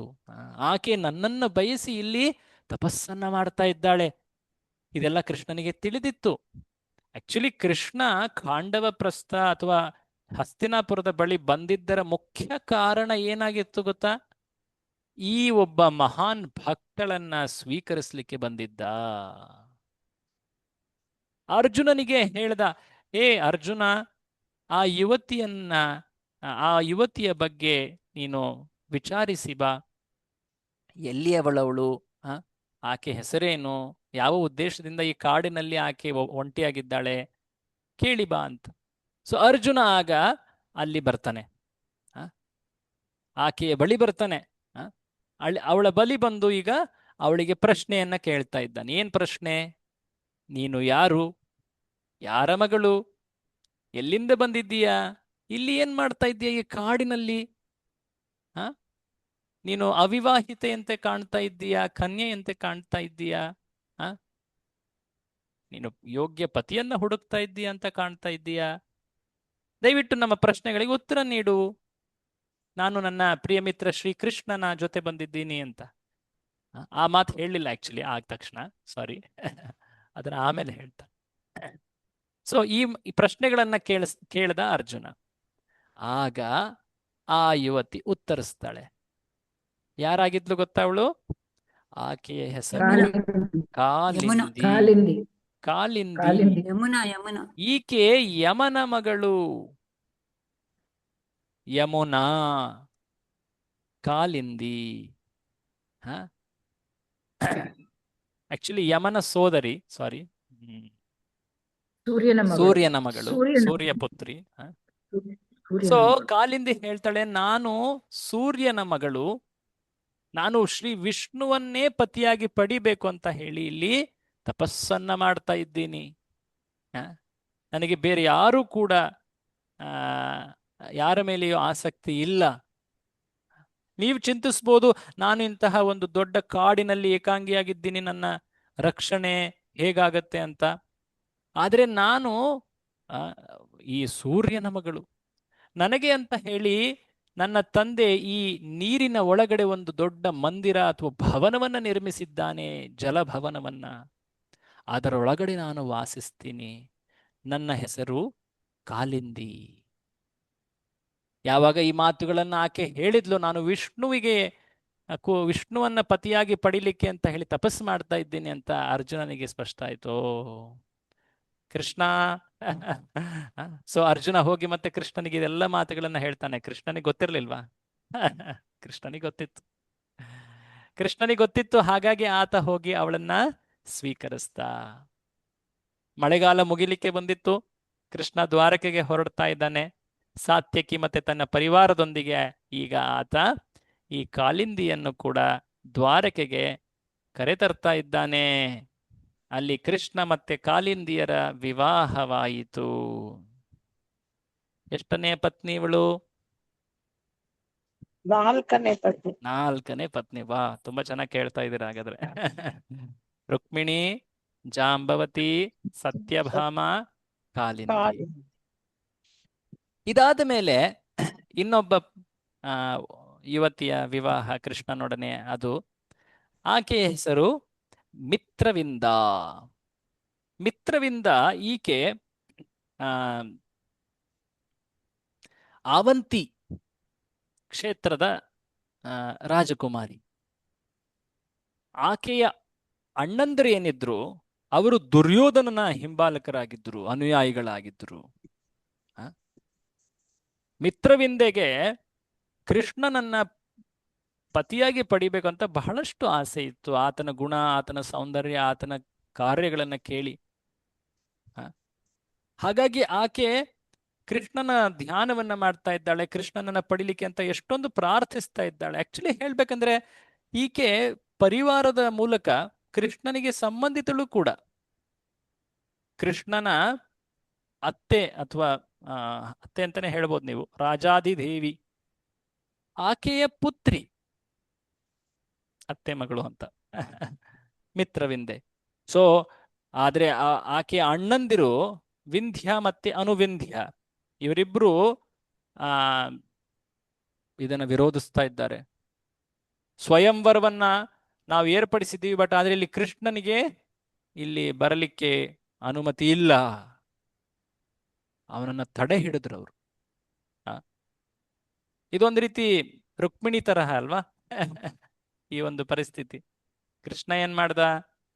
ಬಂದು ತಾನು ಬಲವಂತವಾಗಿ ಒಂದು ರೀತಿ ಅಪಹರಿಸಿಕೊಂಡು ಹೋದ.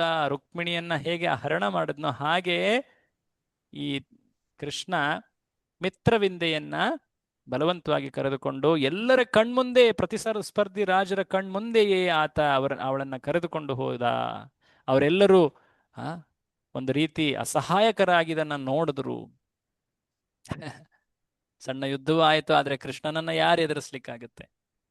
ಸೊ ಈಕೆ ಕೃಷ್ಣನ 5ನೇ ಪತ್ನಿ. ಹೆಸರೇನು? ಮಿತ್ರವಿಂದೆ. ಆ? ನೋಡಿ, ಕೃಷ್ಣನನ್ನೇ ಬಯಸಿ ಬರ್ತಾ ಇದ್ದಾರೆ ಇವರು. ಇವರೆಲ್ಲರೂ ಕೂಡ ಕೃಷ್ಣನೇ ನಮ್ಮ ಪತಿ, ಕೃಷ್ಣನೇ ನಮ್ಮ ಪತಿ. ರುಕ್ಮಿಣಿ ಆಗಿರಬಹುದು, ಜಾಂಬವತಿ ಮತ್ತೆ ಸತ್ಯಭಾಮೆ ಅವರು, ಅವರ ತಂದೆಯಂದ್ರು ಬಯಸಿದ್ರು, ಅವರು ಕೂಡ ಎಷ್ಟು ಬಯಸ್ತಾ ಇದ್ರು. ಅದಾದ್ಮೇಲೆ ಈಗ ತಾನೇ ನಾವು ನೋಡಿದ್ವಿ ಕಾಲಿಂದಿ, ಈಗ ಇಲ್ಲಿ ಮಿತ್ರವಿಂದೆ. ಸೊ ಕೆಲವೊಮ್ಮೆ ಜನ ಪ್ರಶ್ನಿಸ್ತಾರೆ, ಕೃಷ್ಣ ಯಾಕೆ ಅಷ್ಟೊಂದು ವಿವಾಹಗಳನ್ನ ಮಾಡ್ಕೊಂಡ ಅಂತ. ಆಕ್ಚುಲಿ ಕೃಷ್ಣ ಆತನಿಗೆ ವೈಯಕ್ತಿಕವಾಗಿ ಯಾರ ಮೇಲೆಯೂ ಕೂಡ ಆಸಕ್ತಿ ಅಥವಾ ಪ್ರೀತಿ ಆ ರೀತಿ ಅಲ್ಲ. ತನ್ನ ಭಕ್ತರೇ ಬಯಸಿ, ಅವರೆಲ್ಲರೂ ಕೂಡ ಭಕ್ತರು, ಅವರು ಕೃಷ್ಣನನ್ನ ಪತಿಯಾಗಿ ಪಡೆದು ಕೃಷ್ಣನ ಸೇವೆಯನ್ನ ಮಾಡಲಿಕ್ಕೆ ಬಯಸಿದರು. ಸೊ ಕೃಷ್ಣ ಅವರ ಸೇವೆಯನ್ನ ಸ್ವೀಕರಿಸಿದ. ಶ್ರೀಕೃಷ್ಣ ರಾಮನಾಗಿ ಬಂದಾಗ ಆತ ಈ ಒಂದು ವ್ರತವನ್ನ ಪಾಲಿಸಿದ, ಏಕಪತ್ನಿ ವ್ರತ. ಆದರೆ ಶ್ರೀಕೃಷ್ಣನಾಗಿ ಬಂದಾಗ ಎಲ್ಲ ಭಕ್ತರೊಡನೆ ಆತ ಪ್ರೀತಿಯಿಂದ ವಿನಿಮಯ ಮಾಡ್ಕೊಳ್ತಾ, ಅವರನ್ನ ಸಂತುಷ್ಟಿಗೊಳಿಸ್ತಾ, ಅವರ ಸೇವೆಯನ್ನ ಸ್ವೀಕರಿಸ್ತಾ ಇದ್ದಾನೆ. ಸೊ ಇದು ಕೃಷ್ಣನ ಮಹಾನ್ ಐಶ್ವರ್ಯ. ಇಷ್ಟೊಂದು ಪತ್ನಿಯರನ್ನ ಸ್ವೀಕರಿಸಿದ, ಪ್ರತಿಯೊಬ್ಬರನ್ನು ಸಂತುಷ್ಟಿಗೊಳಿಸಿದ, ಅವರು ಕೂಡ ಕೃಷ್ಣನ ಜೊತೆ ಸಾಕಷ್ಟು ಕಾಲ, ಇನ್ಫ್ಯಾಕ್ಟ್ ಹೇಳುತ್ತೆ ಮುಂದೆ ಬರುವಂತಹ ಅಧ್ಯಾಯಗಳಲ್ಲಿ, ಕೃಷ್ಣ ಪ್ರತಿಯೊಬ್ಬರ ಜೊತೆಯೂ ಕೂಡ ವಿಸ್ತಾರವಾಗಿ ಅವರೊಡನೆ ಸಂಪೂರ್ಣ ಸಮಯ ಇರ್ತಾ ಇದ್ದ. ಅವ್ರು ಯಾವುದೇ ರೀತಿ ಕೃಷ್ಣನಿಗೋಸ್ಕರ ಕಾಯಬೇಕಾದ ಅಗತ್ಯ ಇರಲಿಲ್ಲ. ಸೊ ಕೃಷ್ಣ ಅಷ್ಟೊಂದು ವಿವಾಹಗಳನ್ನ ಮಾಡ್ಕೊಂಡ ಅಂತ ಹೇಳಿ ಜನ ಅಸೂಯೆ ಪಡ್ತಾರೆ. ಯಾಕಂದ್ರೆ ಅವರು ಈ ಜಗತ್ತಿನಲ್ಲಿ ಹೇಳಬೇಕಂದ್ರೆ ಈ ಜಗತ್ತಿನ ಆ ಶೋಷಣೆ, ಸ್ವಾರ್ಥ ಭಾವದ ಕಾರಣದಿಂದಾಗಿ ಜೀವಿ ಎಂದೂ ಕೂಡ ಆನಂದವನ್ನು ಅನುಭವಿಸ್ಲಿಕ್ಕೆ ಆಗೋದಿಲ್ಲ. ಒಂದು ವಿವಾಹ ಆಗ್ಬೋದು, ಎರಡು ಆಗ್ಬೋದು, ಎಷ್ಟೇ ಮಾಡಿದ್ರು ಕೂಡ. ಸೊ ಹಾಗಾಗಿ ಜೀವಿ ಯಾವಾಗ್ಲೂ, ಈ ಜಗತ್ತಿನಲ್ಲಿರುವಂತಹ ವ್ಯಕ್ತಿಗಳು ಯಾವಾಗ್ಲೂ ಕೊರಗ್ತಾನೆ ಇರ್ತಾರೆ. ಅವ್ರು ನೋಡ್ತಾರೆ, ಕೃಷ್ಣ ಇಷ್ಟೊಂದು ವಿವಾಹಗಳನ್ನು ಮಾಡ್ಕೊಂಡು ಇಷ್ಟೊಂದು ಸುಖದಲ್ಲಿ ಜೀವಿಸ್ತಾ ಇದ್ದಾನೆ, ನಾವು ನೋಡಿದ್ರೆ ಎಷ್ಟು ಕಷ್ಟದಲ್ಲಿದ್ದೀವಿ. ಕೃಷ್ಣ ಎಷ್ಟು ಲೋಭಿ, ಎಷ್ಟು ಕಾಮಲಂಪಟ, ಇವನು ನೋಡಿ ಎಷ್ಟು ವಿವಾಹಗಳನ್ನು ಮಾಡ್ಕೊಂಡಿದ್ದಾನೆ ಅಂತ.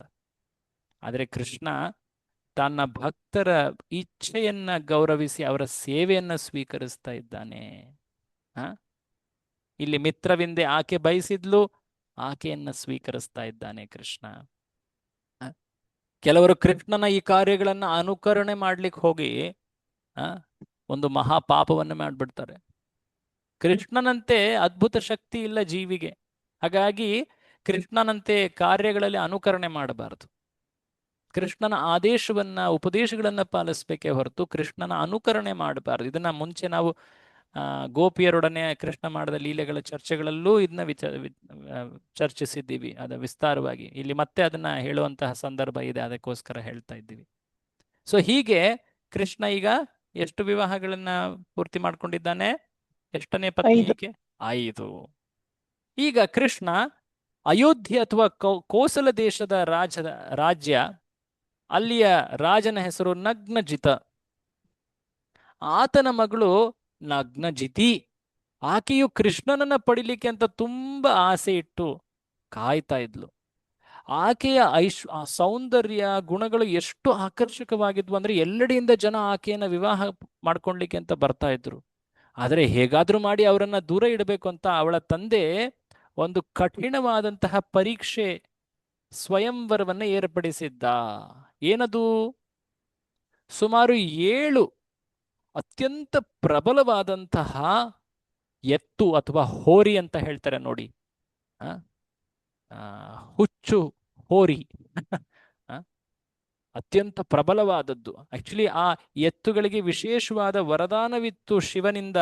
ಯಾರೂ ಕೂಡ ಅವುಗಳನ್ನ ದಮನ ಮಾಡ್ಲಿಕ್ಕೆ ಆಗ್ತಾ ಇರಲಿಲ್ಲ, ಪಳಗಿಸ್ಲಿಕ್ಕೆ ಆಗ್ತಾ ಇರಲಿಲ್ಲ. ಈ 7 ಎತ್ತು ಅಥವಾ ಹೋರಿಗಳನ್ನ ಯಾರು ಪಳಗಿಸ್ತಾರೋ ಅವರಿಗೆ ನಾನು ನನ್ನ ಪುತ್ರಿಯನ್ನ ನೀಡ್ತೀನಿ. ಇದು ನಮ್ಮ ಪರೀಕ್ಷೆ, ಸ್ವಯಂವರದ ಪರೀಕ್ಷೆ ಇದು. ಸೊ ಎಲ್ಲರೂ ಕೂಡ, ಸಾಕಷ್ಟು ಜನ ಬಂದ್ರು, ಬಟ್ ಯಾರು ಕೂಡ ನೋಡಿ, ಒಂದು ಹೋರಿಯನ್ನ ಪಳಗಿಸ್ಲಿಕ್ಕೆ ಅಥವಾ ಅದನ್ನ ನಿಯಂತ್ರಣಕ್ಕೆ ತರಲಿಕ್ಕೆ ವ್ಯಕ್ತಿ ಎಷ್ಟು ಸೆಣಸಾಡಬೇಕಾಗತ್ತೆ. ಕೆಲವೊಮ್ಮೆ ಹೊರದೇಶಗಳಲ್ಲಿ, ಇನ್ಫ್ಯಾಕ್ಟ್ ನಮ್ಮ ಕರ್ನಾಟಕದ ತೀರ ಪ್ರದೇಶಗಳಲ್ಲಿ ಈ ಒಂದು ಇದನ್ನ ಮಾಡ್ತಾರಲ್ವಾ, ಆಟವನ್ನ ಆಡ್ತಾರೆ, ಕಂಬಳ ಅಥವಾ ಈ ಒಂದು ದೊಡ್ಡ ಎತ್ತು ತುಂಬಾ ಚೂಪಾಗಿರುವಂತ ಅದನ್ನ ಹಿಡಿಲಿಕ್ಕೆ ಹಾರಿ ಅದನ್ನ ಇದು ಮಾಡ್ಲಿಕ್ಕೆ ಹೋಗ್ತಾರೆ, ಇವೆಲ್ಲವನ್ನು ಮಾಡ್ತಾರೆ. ಆದ್ರೆ ಎಷ್ಟು ಅಪಾಯಕಾರಿ ಅದಲ್ವಾ. ಎಷ್ಟು ಹುಚ್ಚು ಅಂತೆ ಓಡ್ತಾ ಇರತ್ತೆ, ಕೆಲವೊಮ್ಮೆ ಅವರ ಪ್ರಾಣವೇ ಅವರು ಕಳ್ಕೊಂಡ್ ಬಿಡ್ತಾರೆ. ಒಂದಲ್ಲ, ಇಲ್ಲಿ ಒಟ್ಟಾರೆ 7. ಸೊ 7 ಹೋರಿಗಳನ್ನ ಒಂದೇ ಸಮಯದಲ್ಲಿ ಪಳಗಿಸುವಂತಹ ಶೌರ್ಯ ಪರಾಕ್ರಮ ಯಾರಲ್ಲಿದೆ? ಆ ಭಗವಂತನಲ್ಲಿ ಮಾತ್ರ ಇದೆ. ಸೊ ಹಾಗಾಗಿ ಅವನು ಬರೋವರೆಗೆ ನಾವು ಕಾಯ್ತೀವಿ. ಅವನೇ ನನ್ನ ಮಗಳನ್ನ ಪಡಿಬೇಕು, ಅದು ನಮ್ಮ ಆಸೆ, ನನ್ನ ಮಗಳ ಆಸೆ. ಸೊ ಹಾಗಾಗಿ ನಗ್ನಜಿತ ಕಾಯ್ತಾ ಇದ್ದಾನೆ, ನಾಗ್ನಜಿತ. ಸೊ ಆಗ ನಾಗ್ನಜಿತಿ ಆಕೆ ಭಗವಂತನನ್ನ ಆಕೆ ಸ್ಮರಿಸ್ತಾ ಇದ್ಲು. ರಮಾದೇವಿಗೆ ಹೋಗಿ ಆಕೆ ಪ್ರಾರ್ಥನೆಯನ್ನ ಮಾಡ್ತಾ ಇದ್ಲು. ಈ ಕೃಷ್ಣ, ಶ್ರೀಕೃಷ್ಣ ನನ್ನ ಪತಿ ಆಗ್ಲಿ, ನಾನು ಅನೇಕ ವ್ರತಗಳನ್ನ ಮಾಡ್ತಾ ಇದ್ದೀನಿ, ಇವೆಲ್ಲವೂ ನಾನು ಪ್ರಾಮಾಣಿಕವಾಗಿ ಸರಿಯಾಗಿ ನೆರವೇರಿಸಿದ್ರೆ ದಯವಿಟ್ಟು ನೀನು ನನ್ನನ್ನ ಕೃಷ್ಣ ನನ್ನ ಪತಿಯಾಗಿ ನೀಡು ಅಂತ ಹೇಳಿ ಬೇಡ್ಕೊಳ್ತಾ ಇದ್ದಾರೆ. ನೋಡಿ, ಅನೇಕ ಇಲ್ಲಿವರೆಗೆ ನಾವು ಆ ಘಟನೆಗಳನ್ನ ನೋಡಿದ್ದೀವಿ. ದೇವತೆಗಳಿಗೂ ಕೂಡ ಪ್ರಾರ್ಥನೆಯನ್ನ ಶುದ್ಧ ಭಕ್ತರು ಮಾಡಿದ್ದಾರೆ, ಆದರೆ ಕೃಷ್ಣನನ್ನ ಪಡಿಲಿಕ್ಕೆ. ಸೊ ಕೃಷ್ಣ ಭಕ್ತಿಗೆಂದು ನಾವು ದೇವತೆಗಳಲ್ಲಿ ಪ್ರಾರ್ಥಿಸೋದ್ರಲ್ಲಿ ತಪ್ಪಿಲ್ಲ, ಆದರೆ ನಮ್ಮ ಸ್ವಾರ್ಥ ಭೌತಿಕ ಇಚ್ಛೆ ಪೂರ್ತಿಗಳಿಗೆ ಮಾಡಬಾರದು, ಅದು ಮೂರ್ಖತನವಾಗ್ಬಿಡುತ್ತೆ. ಸೊ ಹೀಗೆ ನಾಗ್ನಜಿತಿ ಪ್ರಾರ್ಥನೆಯನ್ನ ಮಾಡ್ತಾ ಇದ್ದಾಳೆ. ಶ್ರೀಕೃಷ್ಣ ಆ ಕೋಸಲ ದೇಶಕ್ಕೆ ಬಂದ. ಆತ ಈ ರಾಜಕುಮಾರಿಯ ಬಗ್ಗೆ ಕೇಳಿದ್ದ. ಈಕೆಯೂ ಕೂಡ ನನ್ನ ಕುರಿತಾಗಿ ಇಚ್ಛೆ ಇಟ್ಟಿದ್ದಾಳೆ, ಅವಳನ್ನ ಸ್ವೀಕರಿಸ್ಲಿಕ್ಕೆ ಅಂತ ಬಂದ. ಸೊ ನಾಗ್ನಜಿತ ಕೃಷ್ಣನನ್ನ ಕಂಡು ಬರಮಾಡಿಕೊಂಡು ಆತ ಬೇಡ್ತಾನೆ, ಓ ನಾರಾಯಣ ನೀನು, ಹೇ ವಿಶ್ವನಾಥ ನೀನು, ಪರಿಪೂರ್ಣ ನೀನು, ನನ್ನಂತಹ ಕ್ಷುದ್ರ ಅಲ್ಪ ಜೀವಿ ನಿನಗೆ ಎಂದು ಏನು ಸೇವೆ ಮಾಡಲಿಕ್ಕೆ ನೀವು ನನಗೆ ಆಜ್ಞೆ ನೀಡಿ. ಆಗ ಕೃಷ್ಣ ಹೇಳ್ತಾನೆ, ಮುಂದಿನ ಸಾಲ ಆಕ್ಚುಲಿ ಕೃಷ್ಣನದ್ದು ಇಲ್ಲಿ ದಯವಿಟ್ಟು ಸ್ವಲ್ಪ ತಪ್ಪಾಗಿದೆ, ಕ್ಷಮಿಸಿ.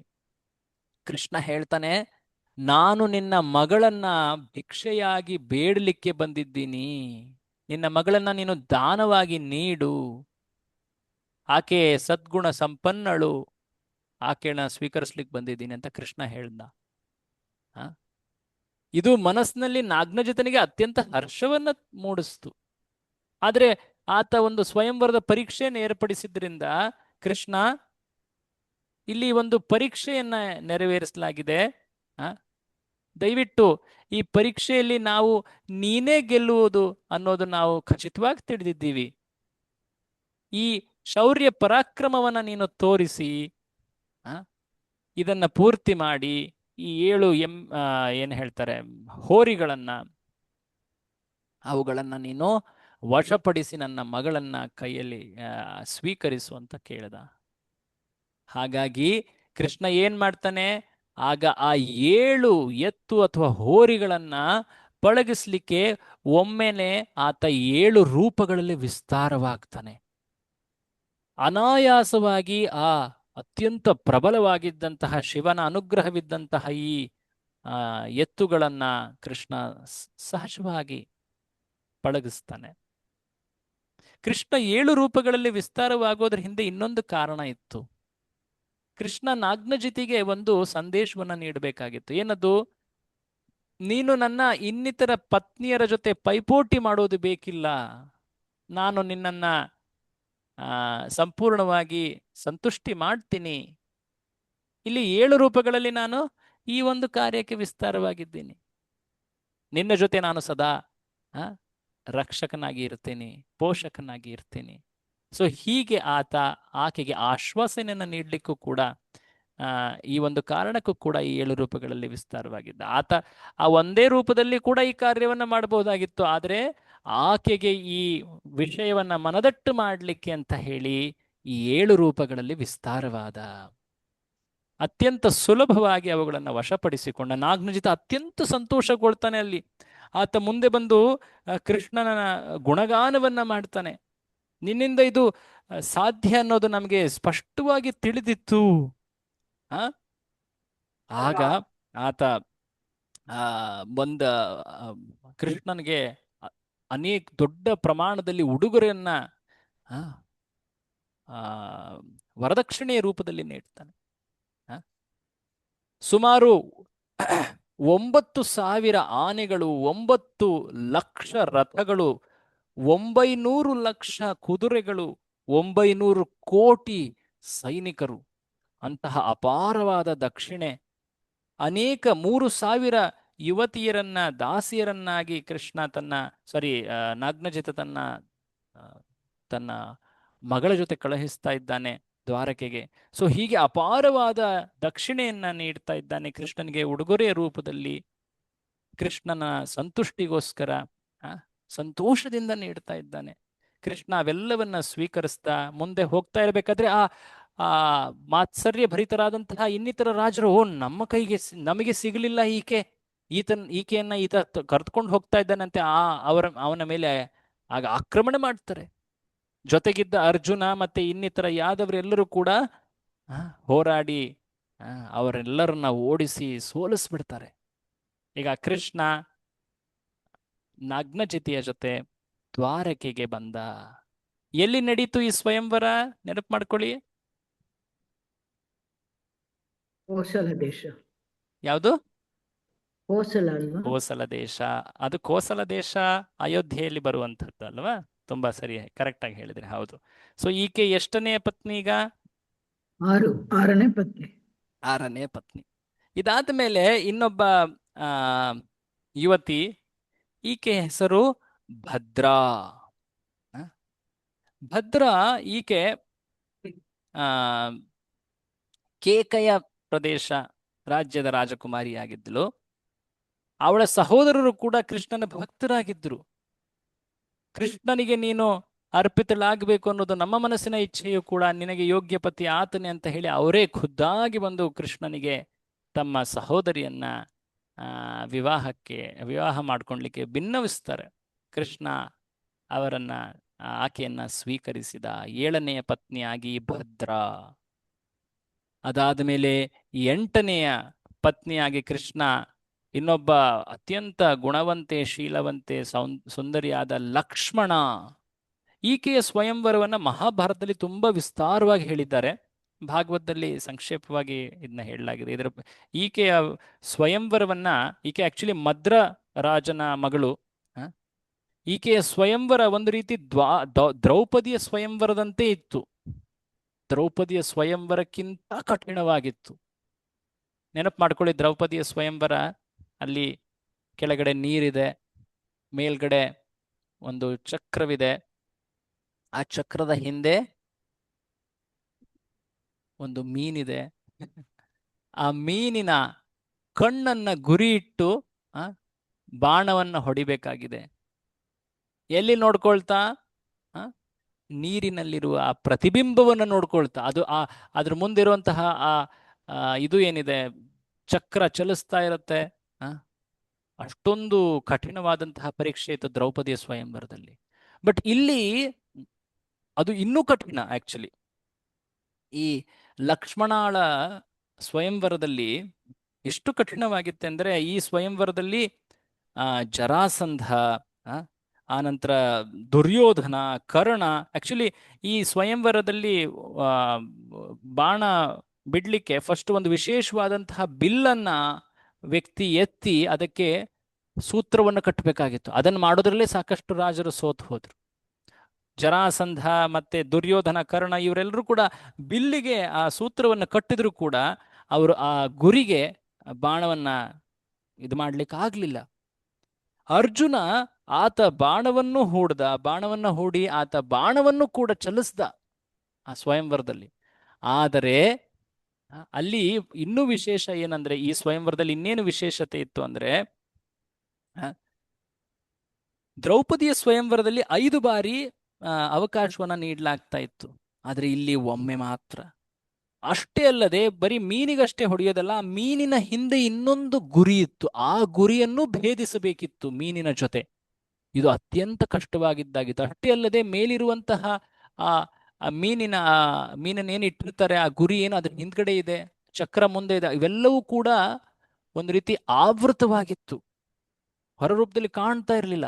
ಸೊ ವ್ಯಕ್ತಿ ತುಂಬಾ ಸಣ್ಣವಾದಂತಹ ಛಿದ್ರದ ಮೂಲಕ ನೋಡ್ಬೇಕಾಗಿತ್ತು. ಯಾವೊಬ್ಬ ವ್ಯಕ್ತಿ ಕೆಳಗೂ ಮತ್ತೆ ಮೇಲೂ ನೋಡ್ತಾ ಇದ್ದನೋ ಆತ ಮಾತ್ರ ಈ ಗುರಿಯನ್ನ ಭೇದಿಸ್ಲಿಕ್ಕೆ ಆಗ್ತಾ ಇತ್ತು. ಒಂದು ರೀತಿ ಅಸಾಧ್ಯವಾಗಿತ್ತು ಇದು ಸಾಮಾನ್ಯ ಜೀವಿಗಳಿಗೆ. ಸೊ ಈ ರೀತಿ ಅಸಾಧ್ಯವಾದಂತಹ ಒಂದು ಸ್ವಯಂವರದಲ್ಲಿ ಕೃಷ್ಣ ಈ ಲಕ್ಷ್ಮಣಳನ್ನು ಸ್ವೀಕರಿಸ್ತಾನೆ. ಹೇಗೆ ಅಂದ್ರೆ, ಗರುಡ ದೇವತೆಗಳ ಅಮೃತವನ್ನು ಕದ್ದಂತೆ. ಆ ಕೃಷ್ಣ ಮಾಡಿದ ಆ ಪರಾಕ್ರಮ ಹೇಗಿತ್ತು ಅಂದ್ರೆ ಗರುಡನ ಪರಾಕ್ರಮದಿಂತಿತ್ತು. ದೇವತೆಗಳ ಆ ಅಮೃತವನ್ನ ಕಾಯ್ತಾರಲ್ವಾ ಕೃಷ್ಣ, ಹಾಗೆ ಈ ಲಕ್ಷ್ಮಣಳನ್ನು ಸ್ವೀಕರಿಸಲಿಕ್ಕೆ ಈ ಮಹತ್ ಕಾರ್ಯವನ್ನ, ಮಹಾಸಾಹಸವನ್ನ ತೋರಿಸ್ದ. ಅದು ಬಹಳ ಸುಲಭ, ಅತ್ಯಂತ ಸಾಮಾನ್ಯ ರೂಪದಲ್ಲೇ ಮಾಡಿಬಿಟ್ಟ. ಅಕ್ಲಿಷ್ಟ ಕರ್ಮಣಃ ಅದ್ಭುತ ಕರ್ಮಣಃ. ಸೊ ಹೀಗೆ ಗೆದ್ದ ಮೇಲೆ ಲಕ್ಷ್ಮಣಳನ್ನು ಆಗ ಅಲ್ಲಿದ್ದಂತಹ ಅನೇಕ ರಾಜರು ಅವರೆಲ್ಲರೂ ಕೂಡ ಆಕ್ರಮಣ ಮಾಡ್ತಾರೆ. ಇದೆಲ್ಲ ಮಹಾಭಾರತದಲ್ಲಿ ಇನ್ನಷ್ಟು ವರ್ಣನೆ ಇದೆ. ಅವರೆಲ್ಲೋ ಆಕ್ರಮಣ ಮಾಡಿದಾಗ ಕೃಷ್ಣ ಬಹಳ ಸುಲಭವಾಗಿ ಚತುರ್ಭುಜವನ್ನ ರೂಪವನ್ನ ತೋರಿಸ್ದ. ಚತುರ್ಭುಜ ರೂಪದಲ್ಲಿ ಆತ 2 ಕೈಗಳಿಂದ ಆಕೆಯನ್ನ ರಕ್ಷಿಸ್ತಾನೆ, ಆಲಿಂಗನ ಮಾಡಿ. ಅದಾದ್ಮೇಲೆ ಇನ್ನುಳಿದಂತಹ 2 ಕೈಗಳಲ್ಲಿ ಆತ ಬಿಲ್ಲು ಬಾಣಗಳನ್ನ ಹಿಡಿದು ಆತ ರಕ್ಷಿಸ್ತಾನೆ. ಅದನ್ನು ನೋಡ್ಬಿಟ್ಟು ಎಲ್ಲರೂ ಒಂದು ರೀತಿ ನಾಯಿಗಳಂತೆ, ಹೇಗೆ ನಾಯಿ ಕೆಲವೊಮ್ಮೆ ಮೃಗರಾಜನಾದಂತಹ ಸಿಂಹವನ್ನ ಕೆಲವೊಮ್ಮೆ ಹೆದರಿಸ್ಲಿಕ್ಕೆ ಮುಂದೆ ಬರುತ್ತೋ ಗುಂಪಿನಲ್ಲಿ, ಆದ್ರೆ ಸಿಂಹಕ್ಕೆ ಏನಾದರೂ ಭಯವ? ನಾಯಿ ಭಯನ? ಇಲ್ಲ. ಸೊ ಹಾಗಾಗಿ ಎಲ್ಲರೂ ಕೂಡ ಅಲ್ಲಿಂದ ಹತರಾದರು, ಓಡಿ ಹೋದ್ರು. ಕೃಷ್ಣ ತನ್ನ ಭಕ್ತರಾದಂತಹ ಭೀಮ, ಅರ್ಜುನ, ಸಾತ್ಯಕಿ ಇವರೆಲ್ಲರ ಜೊತೆ ಆತ ದ್ವಾರಕೆಗೆ ಲಕ್ಷ್ಮಣಳನ್ನು ಕರೆದುಕೊಂಡು ಹೋಗಿ ಅಲ್ಲಿ ಒಂದು ಮಹಾನ್ ಸಮ್ಮೇಳನದಲ್ಲಿ, ಸಮಾರಂಭದಲ್ಲಿ ಈ ಒಂದು ವಿವಾಹವನ್ನ ಮಾಡಿಕೊಂಡ. ಅದಾದ ಮೇಲೆ ಇನ್ನೊಂದು ಸನ್ನಿವೇಶ ಬರುತ್ತೆ. ಶುಕಮುನಿಗಳು ಅದನ್ನ ಸಂಕ್ಷೇಪವಾಗಿ ಹೇಳ್ತಾರೆ. ಶ್ರೀಕೃಷ್ಣ ಒಬ್ಬ ದೊಡ್ಡ ಅಸುರ, ಭೌಮಾಸುರ, ನರಕಾಸುರನನ್ನ ಕೊಂದು ಆತನ ಒಂದು ಸೆರೆಮನೆಯಲ್ಲಿ, ಒಂದು ರೀತಿ ಬಂಧನದಲ್ಲಿದ್ದಂತಹ ಸಾವಿರಾರು, ಎಷ್ಟು 16,100 ಯುವತಿಯರು, ರಾಜಕುಮಾರಿಯರು, ಇವರನ್ನ ಬಿಡುಗಡೆ ಮಾಡ್ದ. ಅವರು ಅವನನ್ನ ಪತಿಯಾಗಿ ಪಡಿಲಿಕ್ಕೆ ಅಂತ ಇಚ್ಛೆ ಪಟ್ರು. ಹಾಗಾಗಿ ಅವರೆಲ್ಲರನ್ನೂ ಕೂಡ ಆತ ಪತ್ನಿಗಳನ್ನಾಗಿ ಸ್ವೀಕರಿಸ್ದ. ಹೌದಾ? 16,100 ಯುವತಿಯರನ್ನ ಪಡೆದ್ನ. ಈ ಅಸುರ ಯಾರು? ಭೌಮಾಸುರ. ಯಾವ ಕಾರಣದಿಂದ ಆತ ಇವರನ್ನೆಲ್ಲರನ್ನ ಆ ಸೆರೆಮನೆಯಲ್ಲಿ, ಆ ಬಂಧನದಲ್ಲಿಟ್ಟಿದ್ದ? ಕೃಷ್ಣ ಹೇಗೆ ಆ ಭೌಮಾಸುರನನ್ನ ಸಂಹಾರ ಮಾಡದ? ದಯವಿಟ್ಟು ನೀನು ಆ ಶ್ರೀಕೃಷ್ಣ, ಆತನ ಬಿಲ್ಲು, ಆತನ ಹೆಸರು ಶಾರಂಗ ಧನ್ವಾಧರ, ಆ ಶಾರಂಗಧರನ ಸಾಹಸವನ್ನ ವಿವರಿಸು ಅಂತ ಅತ್ಯಂತ ಪ್ರೇಮದಲ್ಲಿ ಪ್ರೀತಿ ಭರಿತನಾದಂತಹ ಪರೀಕ್ಷಿತ ಕೇಳಿಕೊಂಡ ಶುಕಮುನಿಗಳಿಗೆ. ಅದರ ಉತ್ತರವಾಗಿ ಆ ಕೃಷ್ಣನ ಅತ್ಯಂತ ಸಾಹಸಮಯ ಒಂದು ಲೀಲೆ ಇದು. ಕೃಷ್ಣ ತನ್ನ ಇನ್ನೊಬ್ಬ ಪತ್ನಿಯೊಡನೆ ಅದಕ್ಕೆ ಕಾರಣ ಕೂಡ ಇದೆ, ಯಾಕೆ ಅವಳನ್ನು ಕೂಡ ಕರ್ಕೊಂಡು ಹೋದ ಅಂತ. ಒಬ್ಬ ಪತ್ನಿಯನ್ನ ಜೊತೆಯಲ್ಲಿ ಕರೆದುಕೊಂಡು ಆ ನರಕಾಸುರನನ್ನ ಕೊಲ್ಲಲಿಕ್ಕೆ ಹೋಗ್ತಾನೆ. ಯಾಕೆ ನರಕಾಸುರನ ಕೊಲ್ಲಿಕ್ಕೆ ಹೋಗ್ತಾನೆ? ಅದ್ರ ಕಾರಣ ಎಲ್ಲ ನಾವು ಮುಂದಿನ ಚರ್ಚೆಯಲ್ಲಿ ನೋಡೋಣ. ಅಲ್ಲಿ ಮುರ ಎನ್ನುವ ಒಬ್ಬ ರಾಕ್ಷಸ, ಅಲ್ಲಿ ಅತ್ಯಂತ ಮಾಯಾವಿ ರಾಕ್ಷಸ ಈತ. ಆತನನ್ನ ಕೃಷ್ಣ ಕೊಲ್ತಾನೆ, ಮುರಾರಿಯಾದ ಕೃಷ್ಣ. ಅದಾದ್ಮೇಲೆ ಅಲ್ಲಿ ನರಕಾಸುರನನ್ನ ಕೃಷ್ಣ ಕೊಂದ. ತನ್ನ ಪತ್ನಿಯ ಆದೇಶವನ್ನ ಪಾಲಿಸ್ತಾ, ಆಕೆ ಇಚ್ಛೆಯನ್ನ ಗೌರವಿಸ್ತಾ. ಅದಾದ್ಮೇಲೆ ಕೃಷ್ಣ ಅಲ್ಲಿದ್ದಂತ 16,100 ಆ ರಾಜಕುಮಾರಿಯರು, ಯುವತಿಯರನ್ನ ಆತ ಸ್ವೀಕರಿಸಿದ. ಸೊ ಹೀಗೆ ಈ ದಿನದ ಚರ್ಚೆಯಲ್ಲಿ ನಾವು ಕೃಷ್ಣನ ಈ ಮಹಿಷಿಯರು ಅಂತ ಹೇಳ್ತಾರೆ. ಕೃಷ್ಣನ ಎಲ್ಲ ಪತ್ನಿಯರಲ್ಲಿ ಈ 8 ಪತ್ನಿಯರೇನಿದ್ದಾರೆ ಮುಖ್ಯರು, ಮಹಿಷಿಗಣ ಅಂತ ಹೇಳ್ತಾರೆ. ರುಕ್ಮಿಣಿ, ಈಕೆ ವಿದರ್ಭ ರಾಜ್ಯದ ರಾಜಕುಮಾರಿ. ಕೃಷ್ಣ ಆಕೆಯನ್ನ ರಾಕ್ಷಸ ವಿಧಾನದಲ್ಲಿ ವಿವಾಹ ಮಾಡಿಕೊಂಡ. ಸತ್ಯಭಾಮೆ ನಿಮಗೆ ಗೊತ್ತಿದೆ, ಸತ್ರಾಜಿತನ ಮಗಳು. ಜಾಂಬವತಿ 2ನೇವಳು ಬರಬೇಕು, ಬಟ್ ಪರವಾಗಿಲ್ಲ. ಸತ್ರಾಜಿತನ ಮಗಳು. ಸ್ಯಮಂತಕಮಣಿ ಪ್ರಸಂಗದಲ್ಲಿ ಕೃಷ್ಣ ಸತ್ಯಭಾಮೆ ಮತ್ತು ಜಾಂಬವತಿ ಇವರಿಬ್ಬರನ್ನು ಕೂಡ ಸ್ವೀಕರಿಸ್ತಾ. ಕಾಲಿಂದಿ, ಆಕೆ ಸೂರ್ಯನ ಮಗಳು, ಆ ಯಮುನಾ ನದಿಯ ತೀರದಲ್ಲಿ ತಪಸ್ ಮಾಡ್ತಾ ಇದ್ಲು, ಅವಳನ್ನ ಸ್ವೀಕರಿಸ್ತಾ ಕೃಷ್ಣನ ವಿಷ್ಣುವನ್ನೇ ಪಡಿಬೇಕು ಅಂತ ಬಯಸ್ತಾ ಇದ್ಲು. ಮಿತ್ರವಿಂದೆ, ಈಕೆಯನ್ನ ಕೃಷ್ಣ ಅಷ್ಟೊಂದು ವಿರೋಧವಿದ್ರೂ ಕೂಡ ಆತ ಬಲವಂತವಾಗಿ ಕರೆದುಕೊಂಡು ಹೋದ. ಎಲ್ಲರೂ ಕೂಡ ಅಸಹಾಯಕರಾಗಿ ಸೋತ್ ಹೋದ್ರು. ಅದಾದ್ಮೇಲೆ ನಾಗ್ನಜಿತಿ, ಬಹಳ ವಿಶೇಷವಾದಂತಹ ಆ ಒಂದು ಘಟನೆಯನ್ನ ಭಾಗವತದಲ್ಲಿ ವಿವರಿಸಲಾಗಿದೆ. ಕೋಶಲ ರಾಜದ ರಾಜಕುಮಾರಿ, 7 ಎತ್ತುಗಳು ಅಥವಾ ಹೋರಿಗಳನ್ನ, ಅತ್ಯಂತ ಪ್ರಬಲವಾದ ಹೋರಿಗಳನ್ನ 7 ರೂಪಗಳಲ್ಲಿ ವಿಸ್ತಾರವಾಗಿ ವಶಪಡಿಸಿಕೊಂಡು ಪಳಗಿಸಿ ಆಕೆಯನ್ನು ವಿವಾಹ ಮಾಡಿಕೊಂಡ ಭದ್ರ. ಭದ್ರ ಈಕೆಯ ಸೋದರರು ಭಕ್ತರಾಗಿದ್ದರು. ಅವರೇ ಕೃಷ್ಣನಿಗೆ ಈ ಭದ್ರೆಯನ್ನ ಅರ್ಪಿಸ್ತಾರೆ. ಲಕ್ಷ್ಮಣ, ಈಕೆಯ ಬಗ್ಗೆ ನಾವು ಈಗ ತಾನೇ ನೋಡಿದ್ವಿ. ಆ ಸ್ವಯಂವರ ಅತ್ಯಂತ ಕಠಿಣವಾದಂತಹ ಸ್ವಯಂವರ. ಅರ್ಜುನನೂ ಕೂಡ ಭೇದಿಸ್ಲಿಕ್ಕಾಗಿರ್ಲಿಲ್ಲ ಅಂತ ಧನುರ್ಧರನಾದವನು. ಶ್ರೀಕೃಷ್ಣ, ಆತನ ಸಾಹಸ, ಆತನ ಪರಾಕ್ರಮವನ್ನು ನೋಡಿದ್ವಿ. ಲಕ್ಷ್ಮಣಳನ್ನು ಆತ ವಿವಾಹದಲ್ಲಿ ಸ್ವೀಕರಿಸಿ ದ್ವಾರಕೆಗೆ ಬಂದಿದ್ದಾನೆ. ಇದಾದ ಮೇಲೆ ಕೃಷ್ಣ ಈಗ ಆ ನರಕಾಸುರನನ್ನ ವಧೆ ಮಾಡಲಿಕ್ಕೆ ಮುಂದೆ ಹೋಗ್ತಾನೆ. ಆ ಪ್ರಸಂಗವನ್ನ ನಾಳೆ ಚರ್ಚೆಯಲ್ಲಿ ನೋಡೋಣ. ಇವೆಲ್ಲವೂ ಕೂಡ ನೀವು ಕೃಷ್ಣ ಪುಸ್ತಕದಲ್ಲಿ 58ನೇ ಅಧ್ಯಾಯದಲ್ಲಿ ಪಡಿತೀರಾ. 58 ಅನ್ಸುತ್ತೆ ಅಲ್ವಾ? ಯಾವ್ದು ಕನ್ಫರ್ಮ್ ಮಾಡ್ತೀರಾ? 58? 58ನೇ ಅಧ್ಯಾಯ, ಕರೆಕ್ಟ್. 58ನೇ ಅಧ್ಯಾಯದಲ್ಲಿ ಕೃಷ್ಣ ಈ 5 ಸ್ತ್ರೀಯರನ್ನ, ಯುವತಿಯರನ್ನ ವಿವಾಹ ಮಾಡ್ಕೊಂಡಿದ್ರ ಬಗ್ಗೆ ವರ್ಣನೆ ಇದೆ. ಇನ್ನಷ್ಟು ಡೀಟೇಲ್ಸ್ ಅನ್ನ ನೀವು ಅಲ್ಲಿ ಓದಿ ಕಲಿಬಹುದು. ತಮ್ಮೆಲ್ರಿಗೂ ಧನ್ಯವಾದ. ಶ್ರೀಲ ಪ್ರಭುಪಾದರಿಗೆ ಜೈ. 57 ಪ್ರಭುಜಿ. 57 ಆಕ್ಚುಲಿ ಸತ್ರಾಜಿತನ ಪ್ರಸಂಗದ್ದೇ ಬರುತ್ತೆ. 57 58ರಲ್ಲಿ ಕೃಷ್ಣ ವಿವಾಹವಾದ 5 ರಾಣಿಯರು 57 ಇದೆ. 57 ಇದೆಯಾ? ಓಕೆ, ನನ್ನ ಪುಸ್ತಕದಲ್ಲಿ 58 ಇದೆ. ಆಯ್ತು, ಪರವಾಗಿಲ್ಲ. ಸೊ ಶ್ರೀಲ ಪ್ರಭುಪಾದರಿಗೆ ಜೈ. ಹರೇ ಕೃಷ್ಣ. ನಾಳೆ ಚರ್ಚೆಯಲ್ಲಿ ನಾವು ಆ ನರಕಾಸುರ ವಧೆ, ಆನಂತರ 16,100 ಯುವತಿಯರನ್ನ ಸ್ವೀಕರಿಸಿದಂತಹ ಬಗೆ. ಆಕ್ಚುಲಿ ಆ ನರಕಾಸುರ ವಧೆಯಲ್ಲಿ ಸಾಕಷ್ಟು ರೋಮಾಂಚಕ ಅಂಶಗಳಿವೆ. ಅವುಗಳನ್ನ ನಾವು ನೋಡೋಣ. ಅಲ್ಲಿ ಸಾಕಷ್ಟು ನಮಗೆ ಪಾಠವೂ ಸಿಗುತ್ತೆ ಸಾಧಕ ಭಕ್ತರಿಗೆ. ಅದನ್ನು ಕೂಡ ನೋಡೋಣ. ನಾಳೆ ಮತ್ತೆ 9 ಗಂಟೆಗೆ ಚರ್ಚೆಯನ್ನು ಮುಂದುವರಿಸ್ತೀವಿ. ಹರೇ ಕೃಷ್ಣ. ಶ್ರೀಲ ಪ್ರಭುಪಾದರಿಗೆ